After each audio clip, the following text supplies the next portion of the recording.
5. Let's give ourselves a round of applause. That's still level 5. Let's give ourselves a round of applause. Let's give ourselves a round of applause.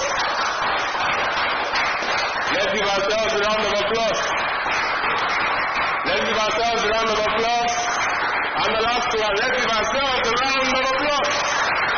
Excellent, excellent. Thank you very, very much. So I would like to welcome each and every one of you to this awesome event. It's a pleasure to have our guest, our dignitaries in our midst.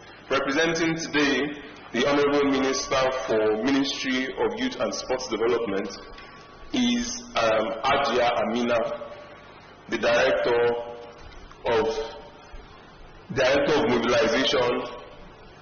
The Director of Mobilization. Representing the Honorable National Commissioner for Chairman Outreach and Partnership Committee, Professor Kunle Ajayi, today is Mr. Samuel Bassi. Let's give him a round of applause, please. Also in our midst today is the representatives of the APC, the deputy, in person of the Deputy National Youth Spokesperson of the APC, Honorable Dr. Queen Zara Omiye. Let's give a round of applause, please. In our midst also today is the National Youth Leader of the SDP, Social Democratic Party, Honorable Uche Chukwu. Let's give a round of applause, please. Also in our midst today is the PRP House of Reps candidate, Mr. Nanven Aruna Manga. Let's give a round of applause, please.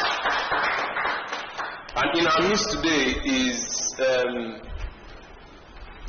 the senior host of this event, in person of the coordinator of the NYP himself, Mr. Mohammed Sani Abdullahi. Let's give a round of applause, please.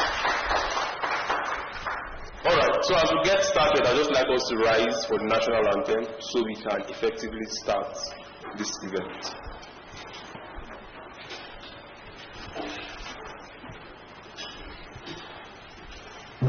At the count of 3, 1.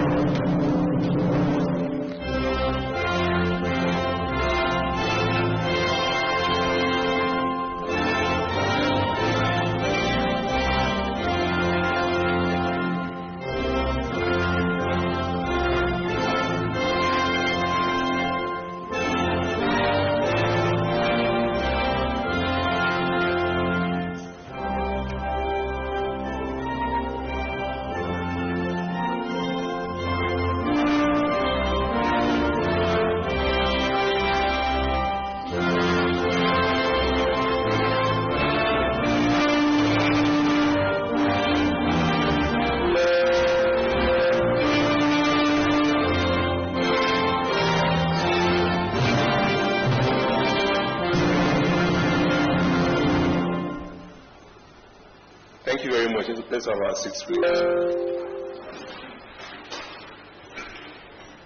I'm a young person myself, and I tell other young people that we'll be hypocrites if we expect that the political system will represent us when we have refused to represent it, and that the political system will account for us when we have refused to keep it accountable.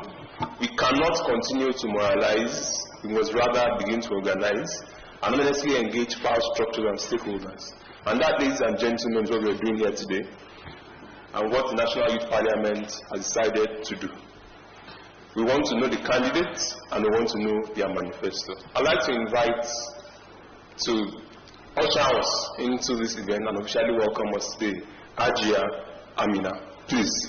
Thank you very much.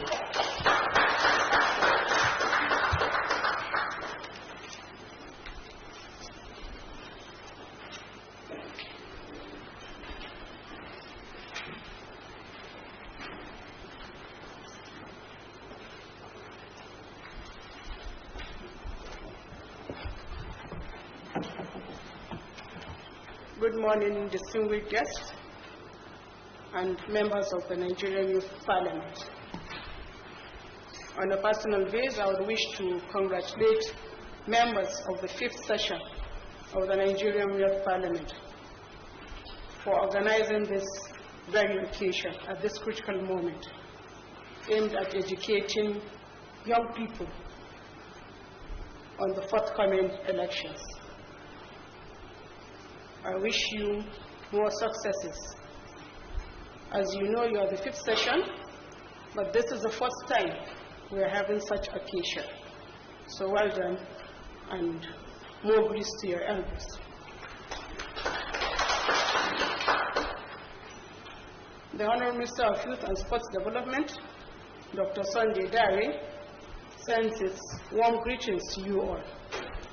As you all know, this moment is very critical to the politicians.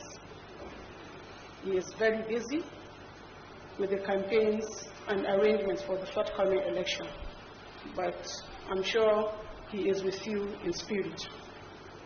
So here is his message. All protocol duly observed, and especially pleased to have been invited to make a few remarks at this occasion of the program organized by the Nigerian Youth Parliament. It is irrefutable that Nigeria is at the precipice of another general elections to usher in another dispensation, and Nigerian youth are the bedrock of the Nigerian society. Considering your numerical strength, I dare to say you are one of the major determinants of the future of Nigeria. The new paradigm of good governance and effective democracy is participative governance, wherein citizens are becoming a part of the democratic decision-making processes. Social media is affecting the long-settled norms and practices in the functioning of democracies. The infusion of technology in governance and its widening access to the common man has democratized the systems unprecedentedly. It is high time to build a global consensus on this extremely timely issue to shape our own inheritance. As Nigeria prepares for elections, the role and place of the youth in Nigeria's capacity to conduct free, fair, and peaceful elections remains a very critical factor in the process. Nigerian voters, especially the youth, have been denied the chance to count and be counted in the process of choosing who governs them. It's a situation that has become a key driver of conflict in the transition process in Nigeria. There is a paradigm shift from this narrative with the signing of the amended electoral law, which ensures transparency and fairness in the elections and its processes. Recent data by the Independent National Electoral Commission shows that young people are the greater percentage of the voting population. Hence, you are the ones to choose your representatives and who governs you. I encourage you to take the opportunity and familiarize yourself with the electoral laws. Get to know the party and the candidates in respect of plans for youth development in Nigeria.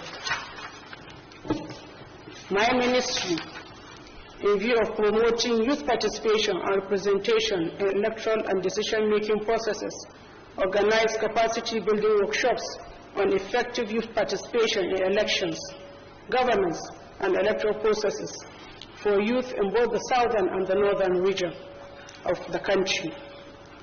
The event served to familiarize youth with the new Electoral Act 2022, governing the administration and conduct of the general elections.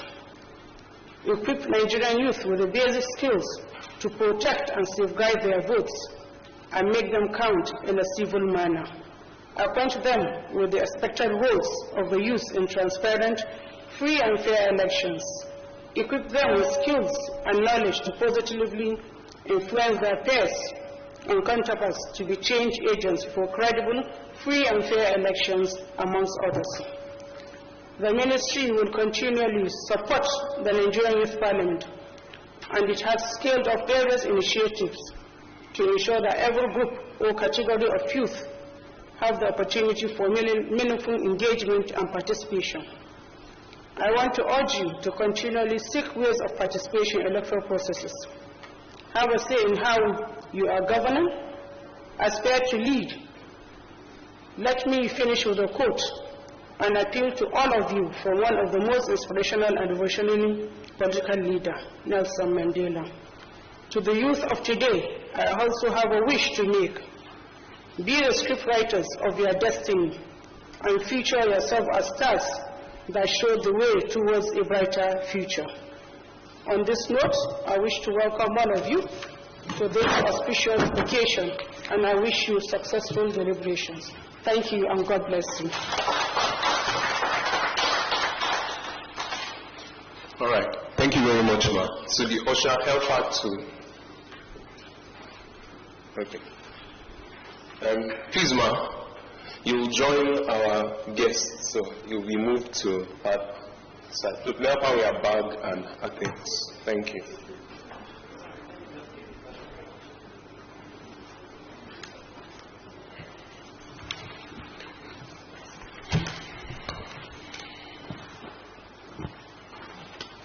So young people must become scriptwriters in their own destiny and also feature themselves as stars. And that's we are off today.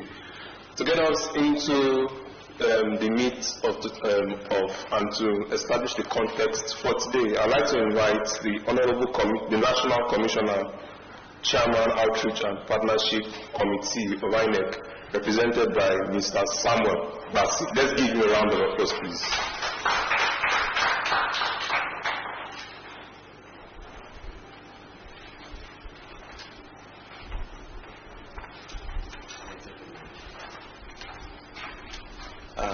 Thank you for having me. Organizers of this event, the National Youth,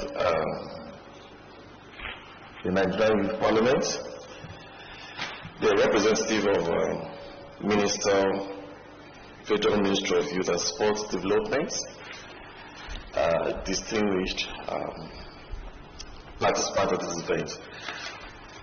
I'm representing the National Commissioner of Independent National Electoral Commission, and also it doubles as the Chairman, Outreach and Partnership, Professor Kunle Ajayi.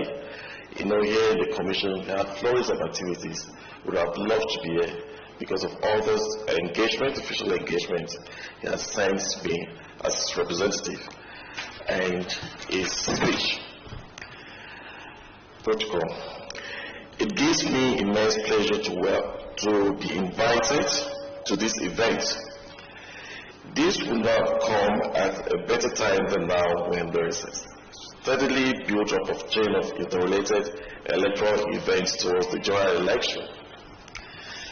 Nigeria is a country with a growing youth population. The nation's youth population underscores the imperative of integrating youth matters and interests into the national consciousness to optimize their contributions in all spheres of development of the country. The analysis from our registered voters, that's the Independent National Electoral Commission, shows that of the 93 million Nigerians registered to vote in 2023 general elections, 39 of these, are within the age category of 18 to 34. That's a little above 37 million, constituting 39% of the total number of registered voters for the election. The young people with these statistics constitute a critical mass whose participation in public life vis-a-vis electoral space cannot be ignored. They have the numerical potentials to drive the electoral process and decide the electoral context. The Commission's determination to a credible and inclusive electoral process and the precision of the significant roles youth can play therein underpins its purposeful engagement of young voters to awaken their electoral consciousness and participation in a way that can impact inclusivity in Nigeria's democracy, especially with 2023 general election in sight. It is regrettable that some of our youth are involved in election violence. It is quite worrisome that youth are often used by unscrupulous elements in the society who see them as willing tools to be manipulated to advance their selfish agenda during electioneering. These kinds of people prey on the innocence and the vulnerability of the youth during a period like this to perpetrate violence and disrupt the election process. Election violence comes with a great socio-economic and political cost to the nation and to the lives and future of youths. The youth were often used as tools and immediate victims of violence during elections. Majority of the people being named, killed, or sent to jail, and whose future is undermined during violence are the youths. What interventions can be initiated by major stakeholders, especially the youth, to change this narrative? A lot can be achieved by any social group, including the youth, as an important demographic segment if there is strong will, organization, internal cohesion, and social networking. Nigerian youth can organize themselves into a formidable social bloc for stronger voice, for sensitization, advocacy, leadership recruitment, and capacity building on electoral matters using multimedia platforms. Like what you people are doing here. Specifically, youth can undertake the following: youth sensitization. Youth focal groups like yours should undertake robust sensitization campaigns among youth on the need for peaceful and informed participation in the election and to shun violence, thuggery, and gratification. You should see themselves as major stakeholders and not as dispensable tools for wrong tendencies in electioneering. After all, election is all about ballots, not bullets. A peaceful contest, not a bloody conflict. Constructive engagement of political class. Young voters should purposefully and constructively engage the political class on their programs for the youth, especially as electioneering campaigns are underway. Platforms should be created by youth groups at different strata of governance to project youth interest and also engage political gladiators on their youth-responsive programs. I think you've invited the politicians here. You can engage them on what they have for you, stuff like that if they win election from a government. Voter education on electoral rights and responsibilities. As young voters, you should educate yourself on your electoral rights and responsibilities as electorates for enlightened participation in election processes. Effective participation of citizens in the electoral process is contingent on the informed knowledge of the electoral rights and responsibilities. The next one is a social networking by youth. Youth as an important stakeholder in the electoral process are encouraged to social network to raise their awareness and participation in governance in Nigeria. You should optimize the potentials of social media platforms to engage their peers on benefits of participation in 2023 general elections and beyond. Advocacy for greater political inclusion. Youth focal groups can be vanguards for advocacy for youth greater political inclusion and participation in governance and in public space. You should also support and encourage your peers with leadership qualities to aspire to leadership positions in the country. You should take advantage of not too young to run and law to aspire to leadership position in the country. Election personnel volunteerism. Youth groups should also encourage young people to volunteer to serve as poll officials and election observers during elections. Here in the commission, we have, the good thing is that so many young people applied, young groups applied to be part of the election observation, election observation, and a number of them were accredited. Is a good one, and the parliament, you can use this platform to encourage more of young men and women that form associations, to apply to the commission, not only to observe elections. There are other things that we do. You can collaborate with INEC for sensitization, collaborate with INEC, go to education. There are so many other things can do together to deepen democracy in the country. The Independent National Electoral Commission on its part is fully committed to electoral inclusion, especially purposeful and enlightened participation of young people in electoral space to galvanize the required actions that will promote enduring democratic values and culture in the country. As demonstration of its commitment and abiding faith in youth, INEC has made it a tradition to always consult and engage with the young people and women who are important stakeholders to get their buy-in and also to promote their awareness and participation in the electoral space. Just 2 days ago at former Sheraton, that's Abuja Continental Hotel, we had a National Youth Summit. I think the President or the Speaker of this Parliament was also part of this. And before then, that's the last quarter of last year, the Commission engaged the youth in all the zones. This is a demonstration of our belief and faith in the young people, and we've made this a tradition, in the Commission. In the build-up to any electoral activity, major activity, there's this consultation with the young people to get their buy-in and also to create the awareness and knowledge about the process so that their participation will be hinged on knowledge and also be civil.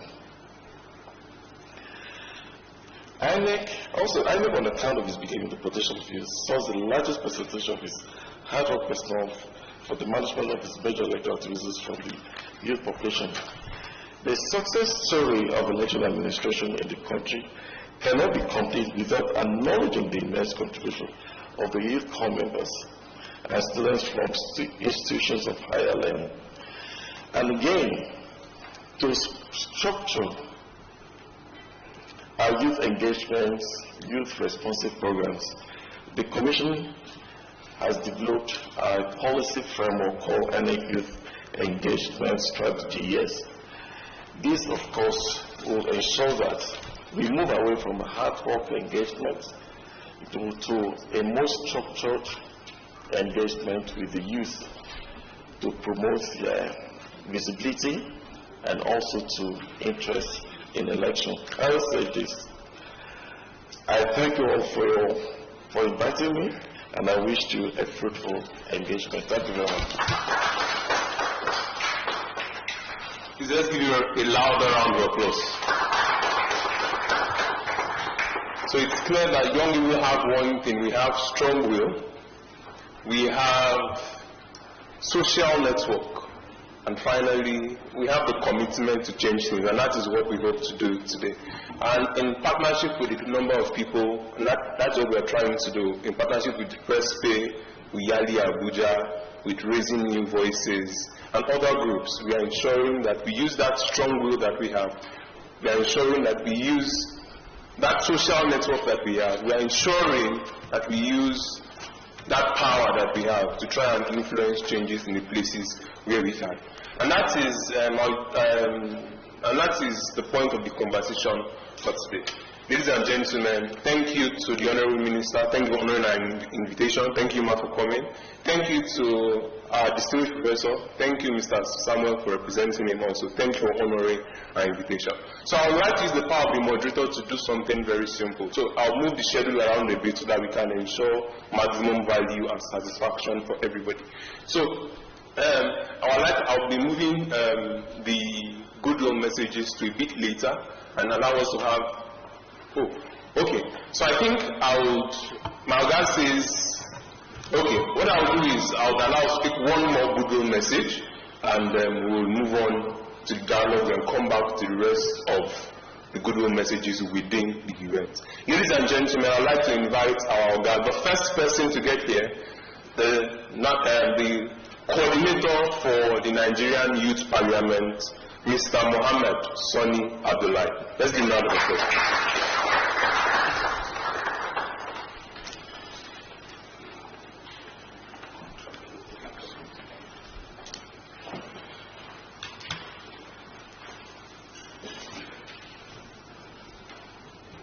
The Honorable Minister of Youth and Sports Development, ably represented. Professor Ajayi, also ably represented. All protocols duly observed.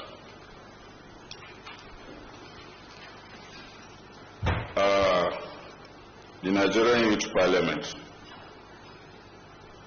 is a platform created as a policy from the Ministry of Youth Development and the National Assembly, in conjunction with the National Assembly, where we host these youth during their plenary sessions, and we try to imbibe those ethics whenever you're in the chamber. And this is the 5th session, and let me just name one or few people who have gone into real politics and they have achieved some. The first speaker in 2008, which was the first session, we had Luke Onofiok, who later became a member of the Akwa Ibom House of Assembly and speaker also of the Akwa Ibom House of Assembly, who is a current member in the House of Representatives. The second speaker was Abdullah Maibasira, who became the youth leader. They call him the real youth leader of the PDP when they were in power, because he was the youngest to occupy that seat. And later on he became financial secretary of the same PDP. And a lot of these young people are now contesting for various positions in their states. Currently, we even have Kelvin, who won his primaries. He's contesting in Delta State, Mubarak in Gombe, and so many of them. So this is a platform that you can develop and then become something in society to be useful. The other thing I want to talk about is that as youth, do not allow yourself to be used for violence, because it pays nobody. The elderly, the youth, whoever. Violence pays nobody. At the end of the day, the destruction affects everybody. And then most of the times, if you realize, the youths are the ones being used. We have seen situations where you go to the polling station, you see a young man dressed, you think he doesn't have anything. The next thing, by the time from his jeans, he can bring out a dagger. And he's ready to kill. Do not allow yourselves to be used, more especially for electoral violence. If they catch you, you know definitely you are going to jail. The laws are there, and they have been strengthened. Then the other aspect is using social media. Do not use social media negatively. Use it positively. Instead of flying rumors on social media, like these candidates, they can even put their manifestos on social media. You can criticize.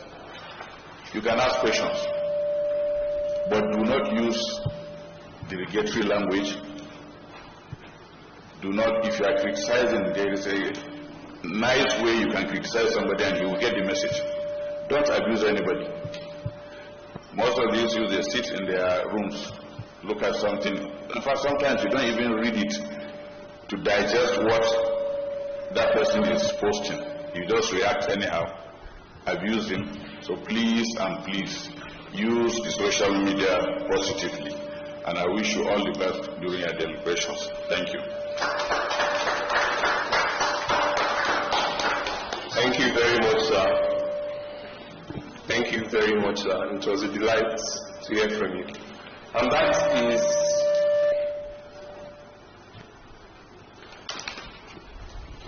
that is okay.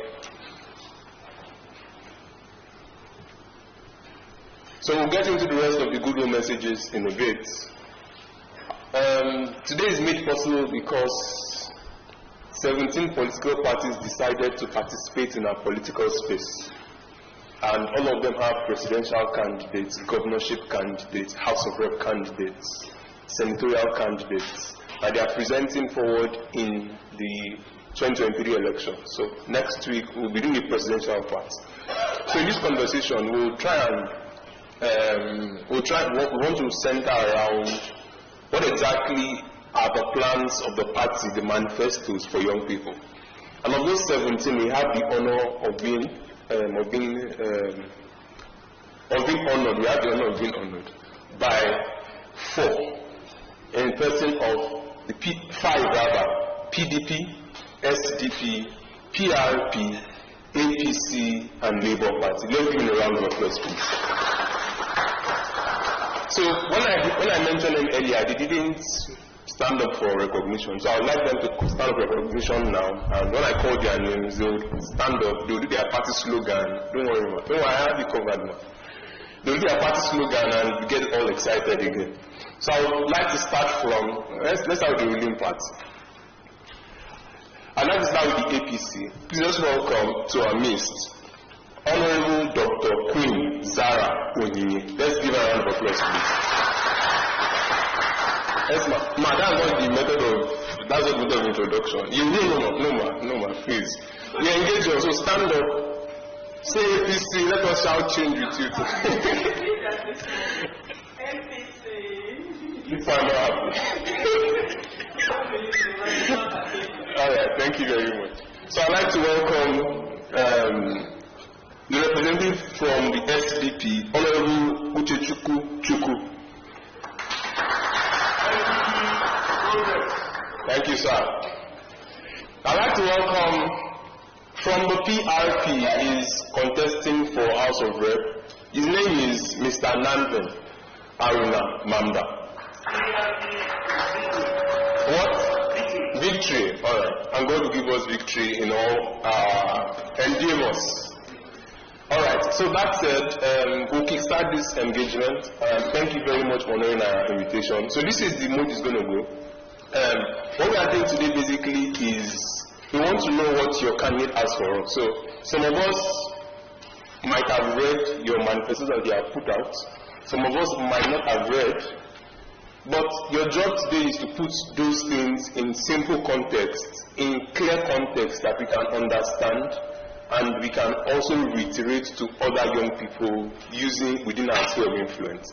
Because you cannot speak to all young people, but through us, you can also speak to 100 more. And that is why you're here today. And I hope that we can keep the conversation clear, civil, and lucid. So I'd like to invite, the two of you, for now, the candidate of the APC and the representative of the APC, Honorable Dr. Queen and Honorable Uchechukwu, to this stage.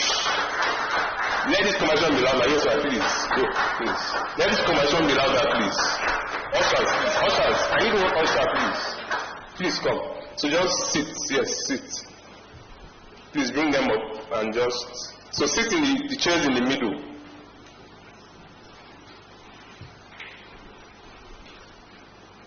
Thank you.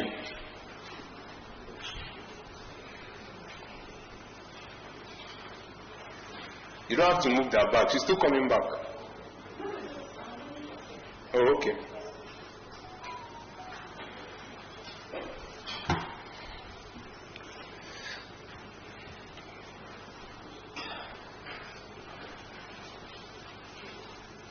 Thank you very much. Thank you, Honorable Dr. Queen.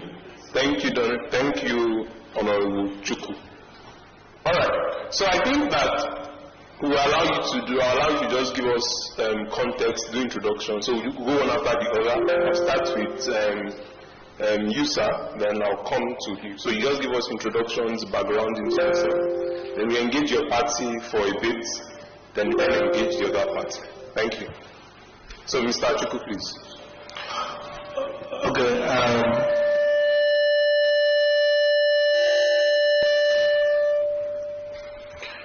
Good morning, ladies and gentlemen. Let me start an existing protocol, but before then, let me recognize the Honorable Minister represented by Ajia and the INEC official. My name is Uchechukwu Chukwuma, the National Unity of Social Democratic Party. As you rightly know, it's called for short SDP. SDP was one of the political parties apart from NRC and was established by Ibrahim Babangida. After then, NRC is nowhere to be found, but SDP is still strong.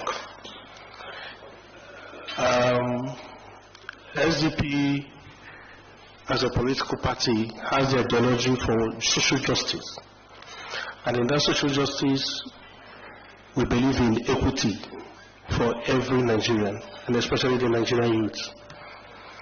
All the same, in the tradition of the civil rule in Nigeria in the Fourth Republic, in the quest for free, fair elections, which have become so difficult to uphold. And democracy is not only endangered but in retreat. The political system has been overheated, and there was a tendency towards a monopoly control of government, while opposition is labeled a negative light. There is a need that the drift towards one-party system, the increasing intolerance of the ruling party, and the high defection of party members, even from within the ruling party. Having made it necessary, there was a need for all-encompassing political party that provide a platform for a progressive parties and individuals who truly and genuinely want Nigeria to move forward and to make progress. Nigerians are yearning and desiring for this opportunity, and it is truly historic to find such a platform, which is the Social Democratic Party, that Nigerians can express themselves, because we are providing the social justice and equity for every sphere of life in Nigeria. Now, we have in our manifesto... Thank you, sir. Before you get into that, just hold on. I'll come back to you. Okay, thank you, sir.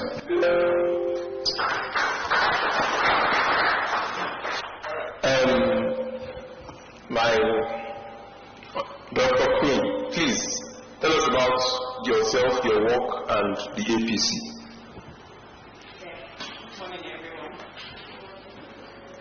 Good morning, everyone. I would like to stand on the existing well-established protocol, but before I go on, I want to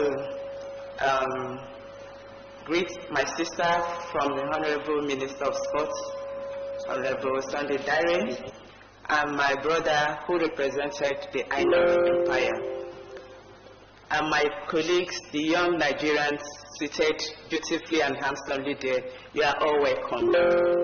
I remain Honorable Dr. Kwenzaro Onyinye. I guess some of you might have come across me probably on social media and all of that. I'm very vocal out there. But just for a cause, we're all looking for a better Nigeria. So it depends on where one is, pursuing it from. It's all good. And I keep telling having the opportunity to be in every platform, I don't fail to mention that we are first Nigerians before any political party. And if that rings into your head all the time, you should be able to know that we are all gearing to get one goal, which is how to better Nigeria, irrespective of the political party anybody finds itself. Because for you to actually make that difference as a youth or as a person, you just have to belong to a political party. And you feel that this any political party that pleases to your policies, pleases to your principles and ideology is good at this. So I represent a political party today, which is APC. APC was a party that was formed in 2014. The build-up started in 2013, then for 2014, and then we came to power in 2015, and we are still the ruling party to today. We have a political candidate, which is Senator Tinubu and Ahmed Kashim Shettima. I also a member of PCC. I'm a deputy spokesperson, Youth Directorate. Our principal, our presidential candidate is a well-known person. He has been a governor of Lagos State for 8 years, and the achievements he was able to make in that state is a well-known one, and is something that is working for him, and something that we are using to sell in and market him for the job he was looking for today. So I would like to pause here and before we proceed to other things. Thank you. Let's give a round of applause, please. So, engaging what each party is going to do. So I'll take the manifestos in bunches. So we'll deal with APC first. Sir, please, I'd like to move around. Can I get a mic that I can use to move around, please?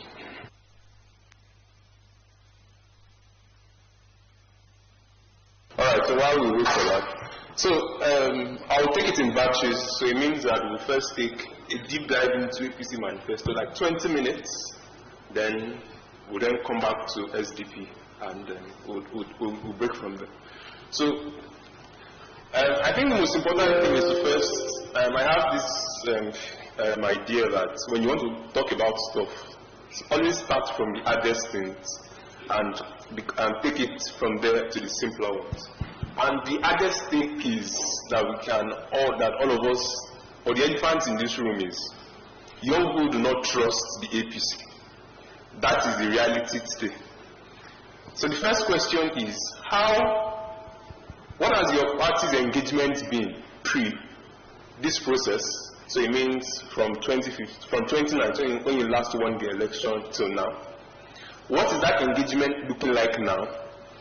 And what are the priorities of those engagements after this election?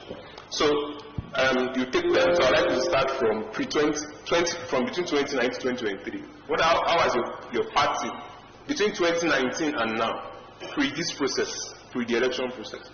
How has your party engaged with young people issues? What are your scorecards, right? What are the things that you have done? How have you done it? Where have you been successful? Where have you failed? And I'd like you to speak on that to a whole lot of detail. Thank you. Yes, please. Okay, thank you once again for giving me this opportunity. I would like to say and debunk that particular phrase you used, that Nigerian youth have lost trust. I just paraphrase what you just said on APC. I don't think it's right, because we have been having numerous programs where I can really tell you that Nigerian youth are also behind APC, with a good number of reasons. We came to power in 2015, and we were forced to establish and run a very successful social investment program geared towards uplifting the youth, most especially, because most of those programs, most of it were designed for the youth, and I can mention names, and I can mention some of it. Empower is one of it, and we can tell you that Empower across 36 states has been a very sustainable program that has uplifted a number of youths, very large number of youths. And each time you have opportunity, whatever I'm saying today, it's left for you to Google it. I'm not making up stories. You know, those facts are there. You can check it up, and when I'm done. In every 36 states, Empower is running effectively. And this Empower has built a number of youths and moved them from 0.0 to a better, average that they can sustain and be on their own, making impact on their own. We have every other social investment that was solely designed for the youth. We have agro empowerment. We have loans that were designed for the youth, basically from the CBN, that they can key in and get the loan with a very flexible interest that will help them to, kickstart whatever they want to do in life, and so many other things. So I would like to debunk that, to say that Nigerian youth have lost touch, in APC. Rather, they were hoping to get more, and that is the reason why we tag our manifesto Renewed Hope. Thank you. All right, so that's the first chunk about it. So you are likely and said you have studied investment programs that created news, that created all of the structures within the past 4 years, and these are the things that you have done for the youth constituency. What things have you done with the youth constituency? The youth constituency? Yes, what things have you done with them exactly? That's the best way. You are just basically what I've just said. Because if you improve on someone's life, if you improve on the youth, you've basically done something with them. And I can tell you that under the Ministry of Youth, I'm sure they have a very reasonable program, martial arts for the youth, for the APC. And a lot of youth have benefited so much from it in terms of when it comes to entertainment, when it comes to the sports, education, name it, and all of that. So APC policies has always been geared towards uplifting the youth and creating that enabling environment for them to thrive. Do you understand? So that's basically what it is. In our social investment, it was geared towards uplifting the youth and giving them that incentives and even mentoring them to also move to a larger society in order to thrive and become something better. All right, thank you very much. Thank you very much. And I hope I will get responses to that when I think I'll move on from there for now and just talk about what has been what has been your messaging to young people in this election. So for the past 3 months, you've been on the road speaking and engaging youth groups, right? So what has been your messaging? What exactly have you been telling them? Please tell us. Yes. Sorry, is it? Yes. In this period, in this 120 days that you've been, 90 days that I've been on the road, talking to people, talking to young people across the country, what exactly have you been telling them? Please tell us. Okay, what we're exactly telling Nigerian youth in every platform we're able to have with them is just to tell them that there's also a renewed hope. A renewed hope in the sense that there are a lot of things that has been modified from the promises we had since 2015 to 2019. And that's why we have a very sequential tag to every of our campaign. I hope everybody remembers that we started with the slogan of change, and then we moved to the next level, and that is a renewed hope. There's every reason for those slogans. It didn't just come from anywhere.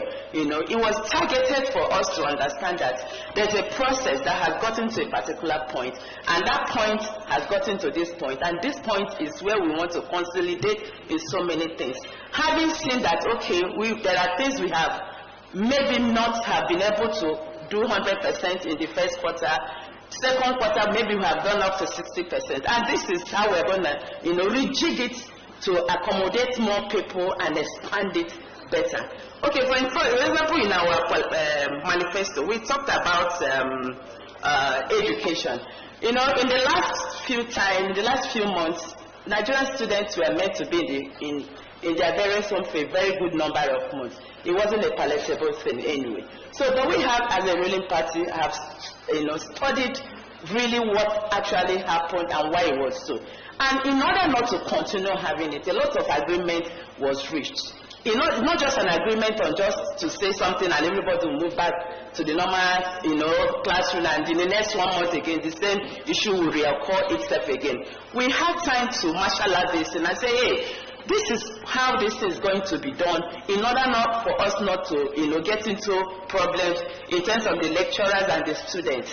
And that is the reason why in our manifesto you find where we have this point where we say that every student, regardless of where you are from, you are entitled to a loan, student loan, just like we have in external clients. Because we understand that the present situation that we are today, the government cannot sustain most of the things that the university are looking for, and so there's going to be a little increase of some of the things. And in order not to affect the students, who are majorly the youth, the APC government has agreed that once we are doing that, in the school system, we have this incentives to also give to the student, and that is that loan we are talking about. So when you are a student and you find it difficult to pay tuition fees that has been slightly adjusted, you have access to loan, and by the time you have that loan as a student and finish your school without no strikes and every other thing, by the time you get into working arena, you can be able to play those things in a very flexible manner. So that is one of the things messages APC has been preaching, and so many other things in the manifesto we have given to the youth. So student loans is one very obvious thing that you are pushing that will happen. So what other specific interventions do you have set in stone for young people? Okay, we also have, I'm just, using the bit of it, because I'm just, like I just told, I'm voting against time. Yes, I know what yes, hit me. So for those, because we know basically Nigerian youth,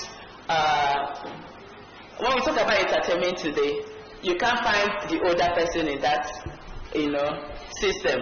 Majority of people in that entertainment arena are Nigerian youth, basically.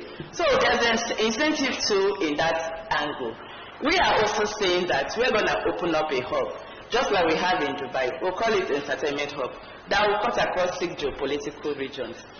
This hub is where you're going to have a lot of people who are going to mentor you in terms of every act you decided to follow, music, dance, and all whatnot.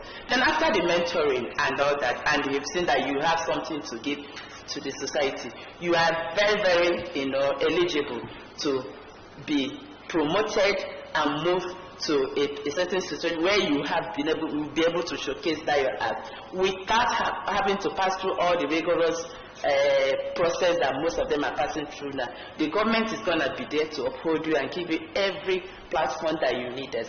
And again, in the educational system too, I failed to mention it, if there's also a special incentive for those who excel above every other person. Once you're able to excel perfectly in your academic angle, there's a very policy that will catapult you from the school to any choice, any government or private organization of your choice. That employment is ready and waiting for you, as far as you excel and excel perfectly in that your learning in your universities or even in secondary school. So these are the things that APC government has put in place to tell Nigerian youth that, hey, we have done some other things in the past. This is what we are adding in our renewed hope in 2023. Thank you. All right, thank you very much. Our guest that are leaving, Mr. Samosa, please, we are hoping that you will to join us and take pictures. So after this session, if you can wait till the end, we'll really appreciate it. Thank you very much, sir. All right, so that said, I think that you've touched on a number of areas. So I think I'll ask one more specific question. I think I'll open it to the audience. We'll take a couple of questions, direct questions, please. So let's keep the questions concise and clear, and should be specific as much as we can. So I'll take like 3 or 4. If you have questions, just raise up your hand and I'll come to you. Thank you. I think I've seen 3 hands already. So I'll come to you. Okay, 4 hands and I'll come to you. So my one more question I'd just like you to answer is, youth unemployment today is 53% around-ish. That is the APC's government, right? What is the new thing that is happening that is going to change that figure in the next 4 years? Okay, what new thing that's going to happen in next year? I know, just like I told you from the beginning, that changes doesn't happen overnight. It's not a miracle thing, as much as everybody wishes to have it happen. And that is one message I keep telling Nigerians, that we should all understand a process, because gone are the days when we'll talk about manna from the heaven. It doesn't happen anymore. So why I'm saying this is because there are a lot of things that people wanted to happen, but because of the availability of the process and the system is not happening presently. But we have built this thing to a point that is going to start taking shapes in the nearest future. Talking about the unemployment, the government parastatals don't create jobs. And so what the government has been able to do is to diversify, the economy, to be able to allow private sectors to thrive. And because when you have that enabling environment and give them that policies that is right for them to thrive, you see a lot of companies springing up. And these companies are people who are going to, so create that, absorb that unemployment that you just mentioned. Because how many of the government parastatals can be able to absorb Nigerian youth as we keep talking? So, but for the fact that we have not done this thing in the previous years, and it's something that you have to put a foundation and like planting a seed and allowing it to germinate for a while before it starts giving you fruit. That is exactly what APC stands for. We started from a place, we moved to a place, and this is where we renamed it Renewed Hope, because we believe that that seed that we planted in 2015 has germinated enough and is going to, accommodate a whole lot of things that people are, raising up at this moment. All right. So I think I'll go to the audience now. So 1, 2, 3, 4. Those are the people that raise their hands. So then, number 1. Yeah, you.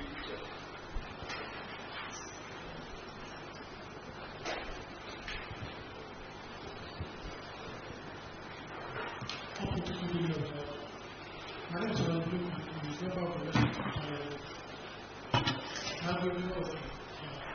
Can you speak up, please? I can't hear you. My name is Honorable Khalid. Okay. Member of the Hospital of Parliament. I'm not going to be one of the most prominent in Nigeria. In your manifesto, you said that in 2023, your government is promising us 4 years. Sorry. That our 4 years will be 4 years in university. And you said in the manifesto that now I'm trying to enter manifesto of the APC that our 4 years will be 4 years. According to what you said. But in 2014, to be precise, I think presidential candidate of the party, National National White campaign said 4 years will be 4 years. Fast forward to now. For the past, I think Nigeria went to like almost 8 months at home. And yet you are still telling us that 4 years will be 4 years. How do you want to trust you on this?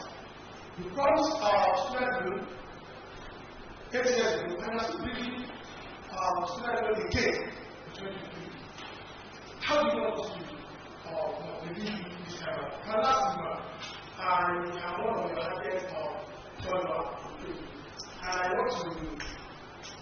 I want to say to you that you are one of the job that downplays what happened and led to. Okay. And I want to see that was there a massacre and then people to the world. Exactly. Thank you. So we'll take the next question. Number 2. Number 3 at the back. Then number 3, then number 4. Yes, thank you so much. Build the youth, the great of the greatest Nigerian youth. My name is Comrade Moses Kasa.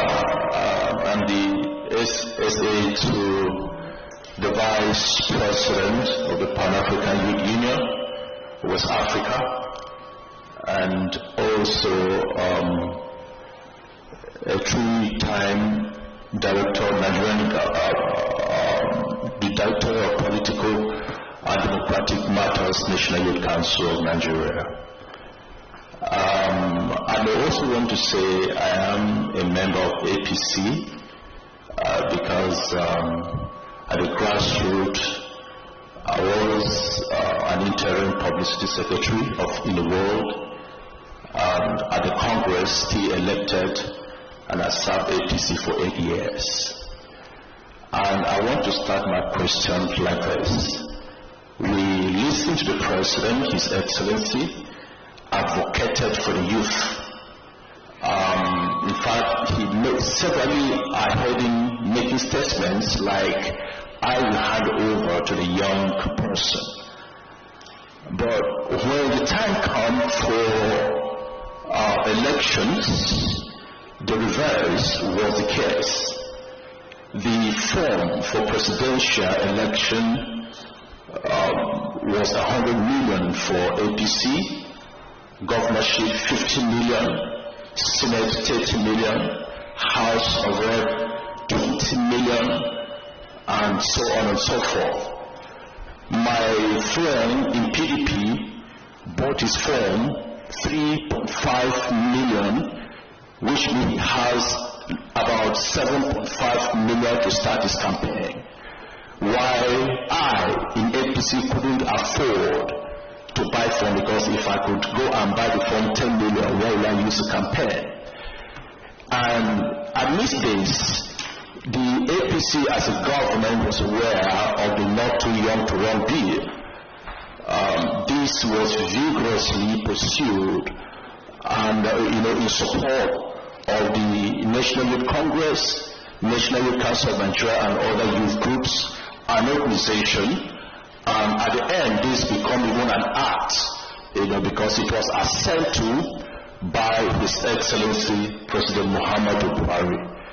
And then the Youth Council also have a program called the Nigerian Youth Political Agenda, which is also the same thing, pursuing the youth inclusion in governance. And so therefore,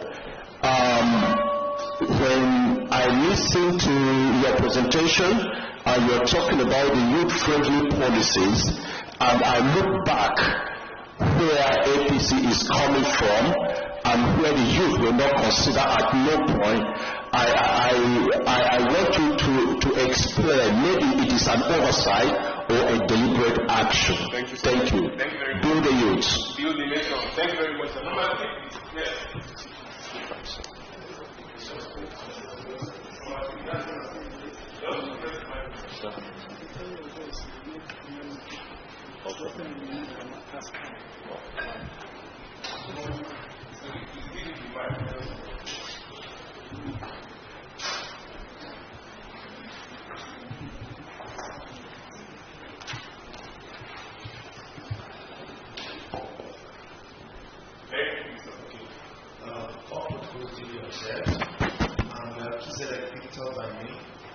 Founder of the Young African Innovators for a community of youths across 6 countries of the world. And I'll just dive right into the question. Now, another thing in Nigeria says, from the step of a masquerade, you can tell if you can dance or not. Now, before your presidential candidate made the announcement of his running mate, I heard one of your leaders in the party about a new session that said the only way in which your party can win is by picking a Muslim ticket. Now I'm speaking from a moral perspective now. So what are your plans if peradventure your candidate becomes the president? What are your plans to diversify the players in your government? And secondly, come again, please. I didn't get that. What are your plans to diversify players in your government across religious sector, demographic sector, and other sectors?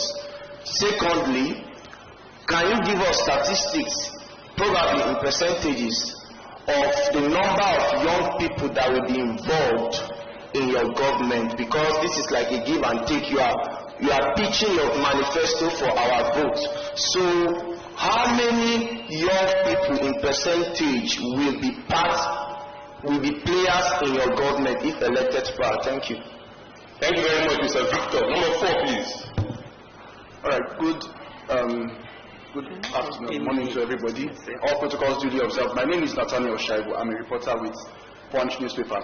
My question is regarding business, especially for young people. So in 2021, I think, if I'm not wrong, we had a shutdown of Twitter, and a lot of persons had their businesses, running on that platform.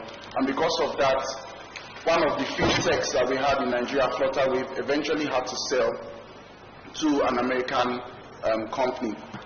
Following that, we have come to a point now where the inflation rate is double digits, reaching about 23-point-something% if I'm not wrong. And small and medium scale enterprises are essentially struggling to survive in the current Nigerian economy. And many of these small scale businesses are run by youth and young people. So what's the plan for, in the renewed hope manifesto of the APC, what's the plan to encourage young businesses to grow, and not just grow in Nigeria, but go to the point where they are, where they are becoming international brands? Thank you. Excellent. Thank you you very much. So, if you're ready to answer now. Yeah. All right. Do you need me to come over for you, or you have all the questions? Okay, I think I jotted the 4 questions. Excellent. Okay. So the first one centered on how is the assurance that the 4 years to be 4 years in university, right? And you said in our previous manifesto that we were able to say that and we were not able to achieve that. That I disagree a bit, and that's why I started by saying that there are a few things we started in 2015, and as time progresses, just like you have a baby, you might have a plan and things might change along the way based on the situation you find yourself. And in governance, it's not a very straightforward thing. For those of us who have been opportune to be in any traits of leadership, you understand better from what I'm just trying to say. So in this 4 years to be 4 years, we felt that it is very germane and very important to approach Nigerian problem in a very realistic manner. There's nothing stopping any party, just like we have in every other party, that to promise you heaven and earth. But how realistic that promises are. Some people will tell you that, they're going to solve this and they're going to solve that. But if you probe further, you find out that they will not be able to do that because they will definitely meet a hiccup on the way. And that hiccup is bound to happen because change is something that we can never say this is how it's going to happen. You might, decide to take a particular route, and then on the way you find out that that route is not what you're going to use to achieve your goal. And so that's the reason why we put these things in the 4 years to 4 years, in conclusion of university.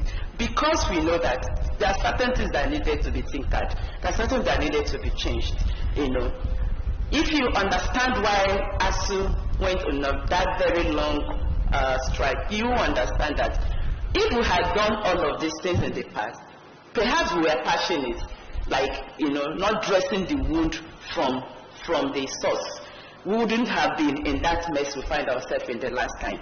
And this time is the time we said, okay, let's do this, let's heal this, let's deal with this wound from the inner part of it, and see that we're going to have a sustainable growth, especially in our academic circle.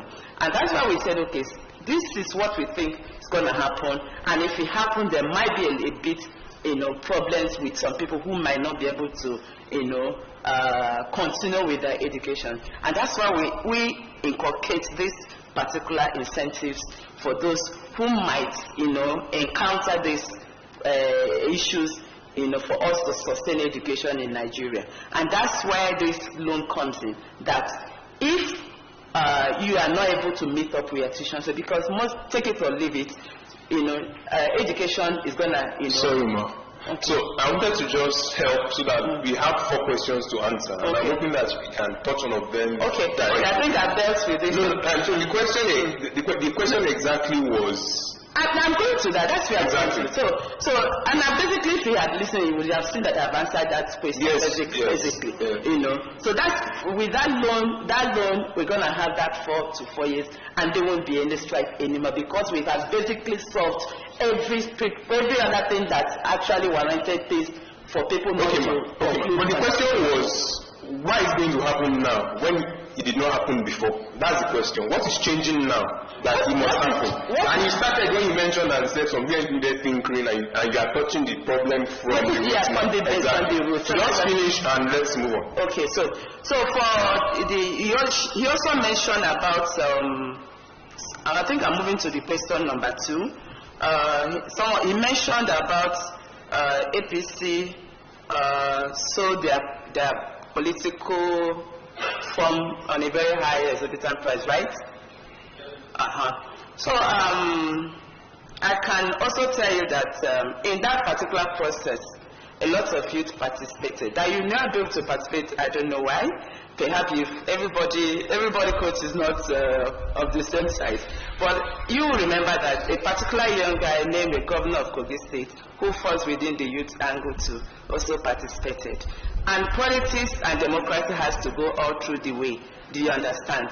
So he participated even when every other candidates were trying to step down. He stood his ground all the way to the last minute. An election was held, and the delegates, made their choices, and that's why we have Ahmed Tinubu today. So the third one was saying, talking about Muslim to Muslim tickets. For me personally, I really don't see it as a problem, because the problem of Nigeria has never been the religion you practice. If we were to be religion that we practice, I don't think Nigeria would be having any issues today. Why I say so is because every problem we're having today in all angles, each of the people who are causing this problem comes from a particular religion. Some are Christians, some are Muslims, some are traditional worshippers, and every other person. So if I'm to, look at governance and leadership from that angle, I think Nigeria should have been the best country to be in, considering the people, the number of people who are into a various range of religion aspects. So that shouldn't be a problem, because what Nigeria really actually needed is somebody who is coming to fix every problem that everybody is asking for, regardless of religion the person is practicing. So the fourth one, I didn't really get it. So what is your plan to encourage businesses that Nigerian businesses to not only be local but also be global in their context? That's the question. The fourth question. The fourth question, yes. I think is about talking about I didn't ask business and not. So I already asked it. So what is the plan to encourage local businesses to not only be local in their context but also be global? There's a lot of plans that has been marshaled out in our manifesto for such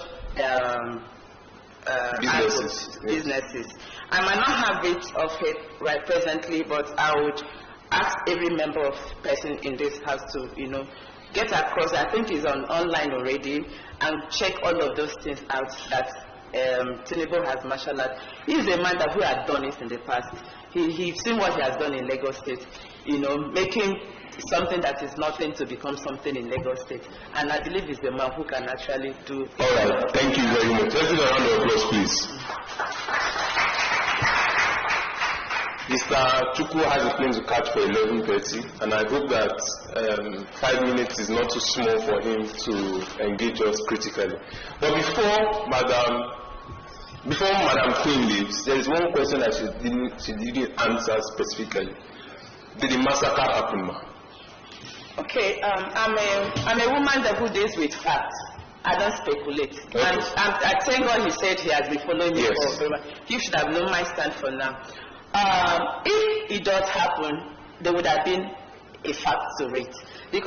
But in all of this they have showed, I have not seen that fact that will make me to say yes, it did happen. All right, thank you very much. Please let us thank Madam Queen Zara Winnie for her time, please. Muna clap for her, please. All right, so if 5 minutes is not too small for you, Mr. Chukwu, I honestly, we'll just take, maybe it's done, just a picture and that's all. I love you, please. All right, so we'll just, Mr. Chukwu, if 5 minutes is not too small for you. Okay, build the youth. Build the nation. It was as if it was only APC that I wanted to. No. But all the same. 30 minutes. Yes, I wanted to summarize. In SDP, we want to inform the Nigerian youth that you need to focus on the integrity of the candidates. It is very, very important because it has shown that Nigerians are now wiser. Nigerians are now speaking out more than before 2015. And now the Nigerian youths are now trying to take over. They recognize their power and their strength. Now, in the Social Democratic Party, we've been able to find out that one of the major problems we have in Nigeria is no other thing than leadership. And that leadership boils down to how competent the person is and how reliable the person is. Enough of lies. Enough of you don't have the capacity to do it and you're forcing yourself on Nigerian people. The Nigerian youth need to stand. Now, all our candidates from the presidential candidates down to the State Assembly were picked based on the pedigree of the person. We don't give nominations based on how much you're going to pay, like the way other political parties pay like over 100 million. And during our last primaries, there was a cut for youths. We had to make it 50% off for every Nigerian youth that wanted to buy the form. And it was an encouragement to make sure that we need to be involved in this process. All right, sir. Thank you very much. Thank you. So I think that the question I would like to ask you specifically is, tell us about, I think Wale Adebayo is your participant. Yes, Adebayo. Yes. Talk to us about who this person is, what is his pedigree. For a lot of us, he's a stranger, we don't know him. That's the first question. And the second question is, while you answer that, also get into what has been your party engagement with young people pre-2023? What have you been doing from 2019 till now? What exactly have you been telling young people? So tell us about your candidate, tell us about what your party has been doing from 2019 till now. Okay, Adebayo is a lawyer. He's a Nigerian and also from Ogun State. He's a businessman. He's the owner of he has a media company, and he has been the lawyer to INEC for a very long time. So he is really employed. You know where he's schooled, and all his profile is there for you to see. Secondly, for him to be our candidate in the party, we have to scrutinize him to make sure he doesn't have any criminal activities attached to him. And until now, he has been a very clean slate as a presidential candidate. He has been all over, he has been speaking to the youth, he has been speaking to everybody. Now, for the party from 2019 to date, there is a program the party derived. We call it Getting Involved. Now, we made sure that at least 60% of our party state chairmen are young people. It's practical. Enough of theory. The chairman of the party made it in such a way that if you go to Benue State now, our party chairman is a young person. If you go to even FCT here, our party chairman is a young person. So we have that program that we need the young people to get involved in this leadership process. A lot of theory people will say they want to get the youth involved, and you are not even practicalizing whatever you are saying. So what the party is trying to do now is to make sure that all the young people, wherever you are, as a party member, you are given the privilege to participate in this process. Having positions allocated to you, getting involved in decision making, even in the election of our candidate, and that is what the party is working to make sure that the youths are involved and they are one of the decision makers. But that's the most important thing. Everybody will come and tell us story that this is what they're going to do for the youth. But at the end of the day, there is nobody, no youth member will be there when the decision will be taken. So in SDP, we believe that these decisions should be taken where the youths are available. So if they don't get them involved, they don't have a say. They cannot even nominate their own person to be the minister or even take a position in government. Thank you. All right. So if your party wins next week, Saturday, what critical interventions, and I need to mention just 5, what critical interventions would you be making? Would SDP be making? 5, please. The most critical intervention in this country, number 1 is security. 2 is corruption. As you already know, the past government or the present government have a lot of programs that they're getting involved in. But because of competence and due to corruption, the programs are not having effect. Now in SDP, we're able to find out that the key major things that is driving national development is corruption, and even the corruption is part of the things that is also causing insecurity in the country. So what SDP, the major key thing we're going to tackle is corruption. I think we will have a better leader, a good leader that will be sensitive enough to stop corruption. every other sector will fall in place. No matter the person, no matter the political party is coming in from. Because immediately you get involved in these corrupt practices, the military will also get involved. Every other person will get involved in it because you are the head of the country. So what SDP is trying to say is that as soon as we get into office by next week, we'll tackle the issue of corruption, which is also moved to insecurity. And as soon as those things are tackled, employment will come in, investors will come in, and there will be jobs for everybody. Okay. And at the end of the day, the country will be a better off. You're not done. So I want to just ask a follow-on on that particular one. You still have to mention about 4 more. The follow-on was, you want to undo corruption. How do you intend to undo corruption? You already start to answer when you say that by ensuring a leadership that is right, we can fix the system. So how else do you intend to tackle corruption? Corruption is about person. If you are not greedy, you cannot be corrupt. It's about putting the processes in place. I also want to appreciate although it's a very serious, a very stringent policy the president is bringing at this very minute. But these are some of the policies that will kill a lot of corrupt practices. We in the party, I know we are feeling it, but I think with his broadcast this morning, this is one of the practices that will make Nigeria a stronger nation. Because what encourages corruption is the process. How does the process work? With this redesigning of the policy, redesigning of the naira, money laundering will reduce, kidnapping will reduce, vote buying will be a thing of the past, and a lot of corruption, even in the ministry. So these are some of the things our party believes that when you have a good policy, we are going to arrest and we're going to deter, we're going to stop corruption, and there will be more development in the country for the youth. All right, thank you very much, Mr. Uchechukwu, Honorable Uchechukwu. So I think I'd like to open questions to the floor now. You have questions for the SDP. You have questions for the SDP. Anybody? All right. Okay, we have 2, 3, 4. Okay, so I'll just take 3. 1, 2. You have 2 for 3. So you just go. Let's start from here.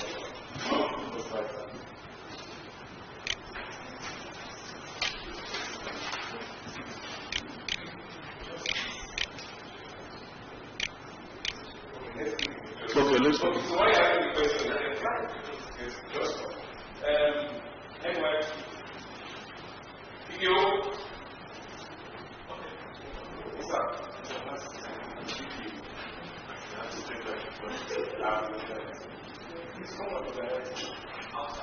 outside. Okay. So you begin already. You come back for now.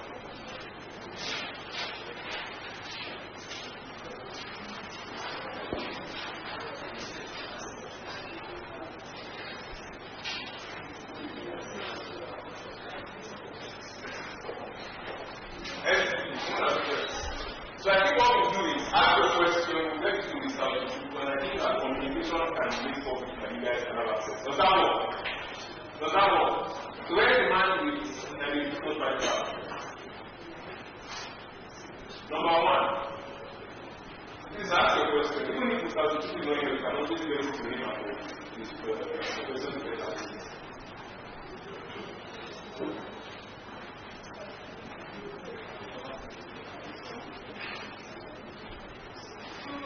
How can you go right now? Okay, no, the next person, number 2. Yes, sir. Yes, ask the question. Ask the question.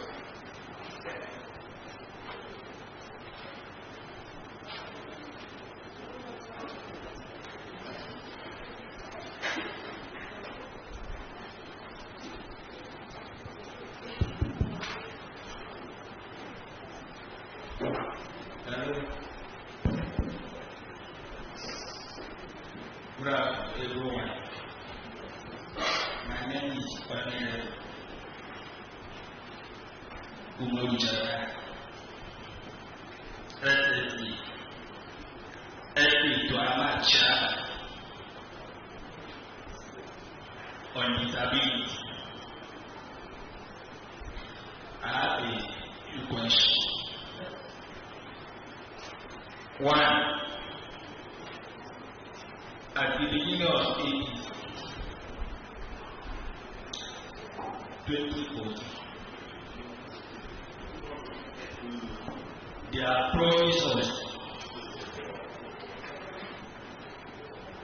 and all will have happened. This is not how we have, but another person. I, as a member of the, so we need to work our mandate that we can empower. When you have your PDC, your body with your power. So we need a change. We don't want this person to come and end of the day.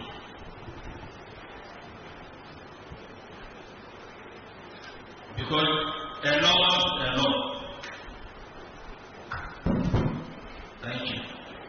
Thank you very much. And number 3, the third question. I think there was someone here. I can't remember the person.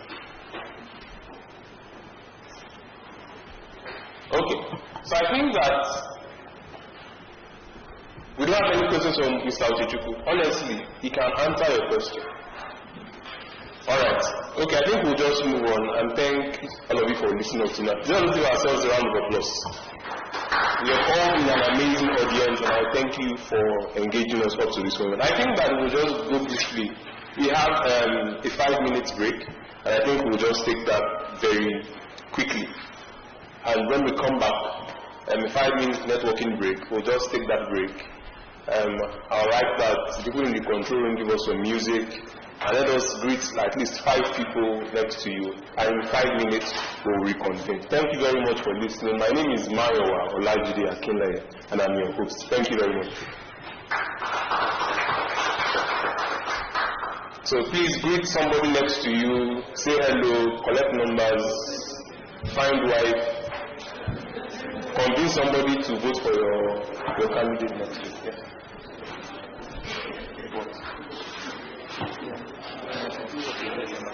Yes,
for the cubicle, then drop the paper inside the ballot box. Make everybody see say you self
Excellent. So we're going in 5, 4, 3, 2, 1. Action. Alright. Welcome back, ladies and gentlemen. It has been fun hosting you today. We've been enjoying ourselves so far. So I think that I'm going to enjoy this session. So I think that I'll be taking time just to react to that session. And while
just disregard. And I mean, it's normal to say that if the candidates are not coming in person, what happens to sending in a representative? So the political parties that were not represented today, what were the excuses? What happened? Okay. So answer to your question, I don't have, because according to expectations, we are still expecting PDP and Labour Party, and I think that is very today. But summarily, APC and SDP has honored us, even if what we call what is honor is not entirely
very important. At Press PNG, we believe in the youth and in their abilities to thrive given the right resources. We are passionate in making educational dreams a reality because the possibilities of an educated man is limitless. We want Nigeria to become zero for economic reforms, directly influence people across Nigeria, and this can be achieved by the right campaign that will maximize the potential of this opportunity. Thank you.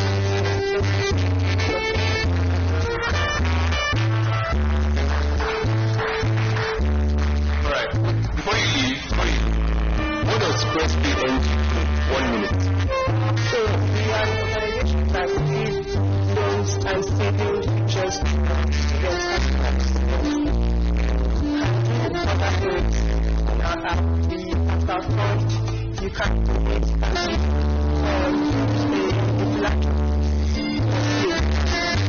some students and not need to gather their data and other things. You can just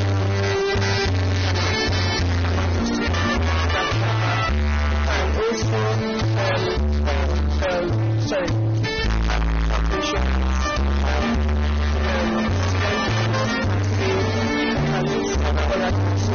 just download the app to get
Please, let's invite Mr. Nanven to the stage, please.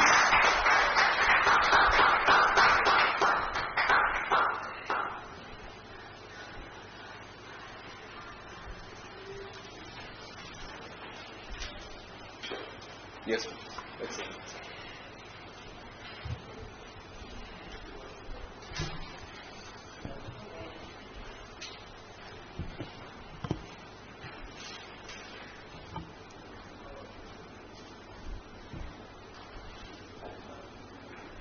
Thank you, Mr. Nanven. So while he's settling, between 2019, at the height of Not Too Young to Run, and 5 years later, the youth running for office dropped. It was 34%, a low number then, and now it's only 28%, lower than it was in 2019. It tells us something. But yet, this 28% is the bulk of young people who encourage us, the people that tell us it can be possible, right? And Mr. Nanven is in that category. And I hope that from this conversation, he can tell us about the PRP, why he chose the PRP, why he is running, one, and also why he thinks that we should also vote for PRP across all levels. And that is the scope that this conversation will take. And I hope that we critically engage him and we can learn from this conversation together. Are we ready? Are we ready? Mr. Nanven, please introduce yourself to us.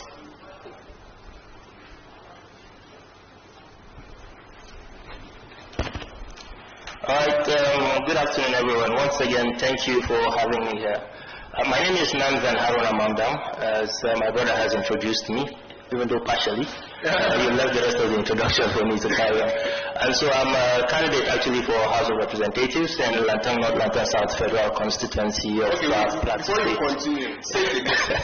Lantang North, Lantang South Federal Constituency of Plateau State on the platform of the People's Redemption Party. Alright, so who wants to try it? You know it, you can say it. Mr. Amla will give you words. Yeah, beautiful. Thank you. So basically I'm here to speak about the programs of the People's Redemption Party. But a brief overview. PRP, which is acronym, is the oldest registered political party in Nigeria. The registration dates back to 1978. And we have a socialist orientation, and by that it means some of our programs are people-centered or people-centric. And the PRP is anchored on 5 basic principles. Number 1 is value and equality of human life. Number 2 is power of the people. Number 3 is the state control of critical assets of the economy. Number 4 is true federalism, and number 5 is liberation from imperialism. Now these are the 5 core principles of the party. Now these principles have guided the development of our manifesto.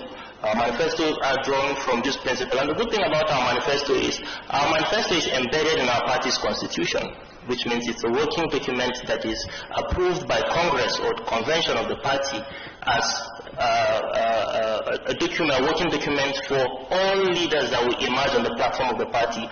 And so whatever we put out to you here, you can hold us accountable to it through the constitution of our party. So when a leader comes on our platform and says, I will do this in line with the manifesto of the party, and doesn't do it, he is already in breach of the constitution of the party and is liable to sanctions by our party. These are some of the peculiarities of our party.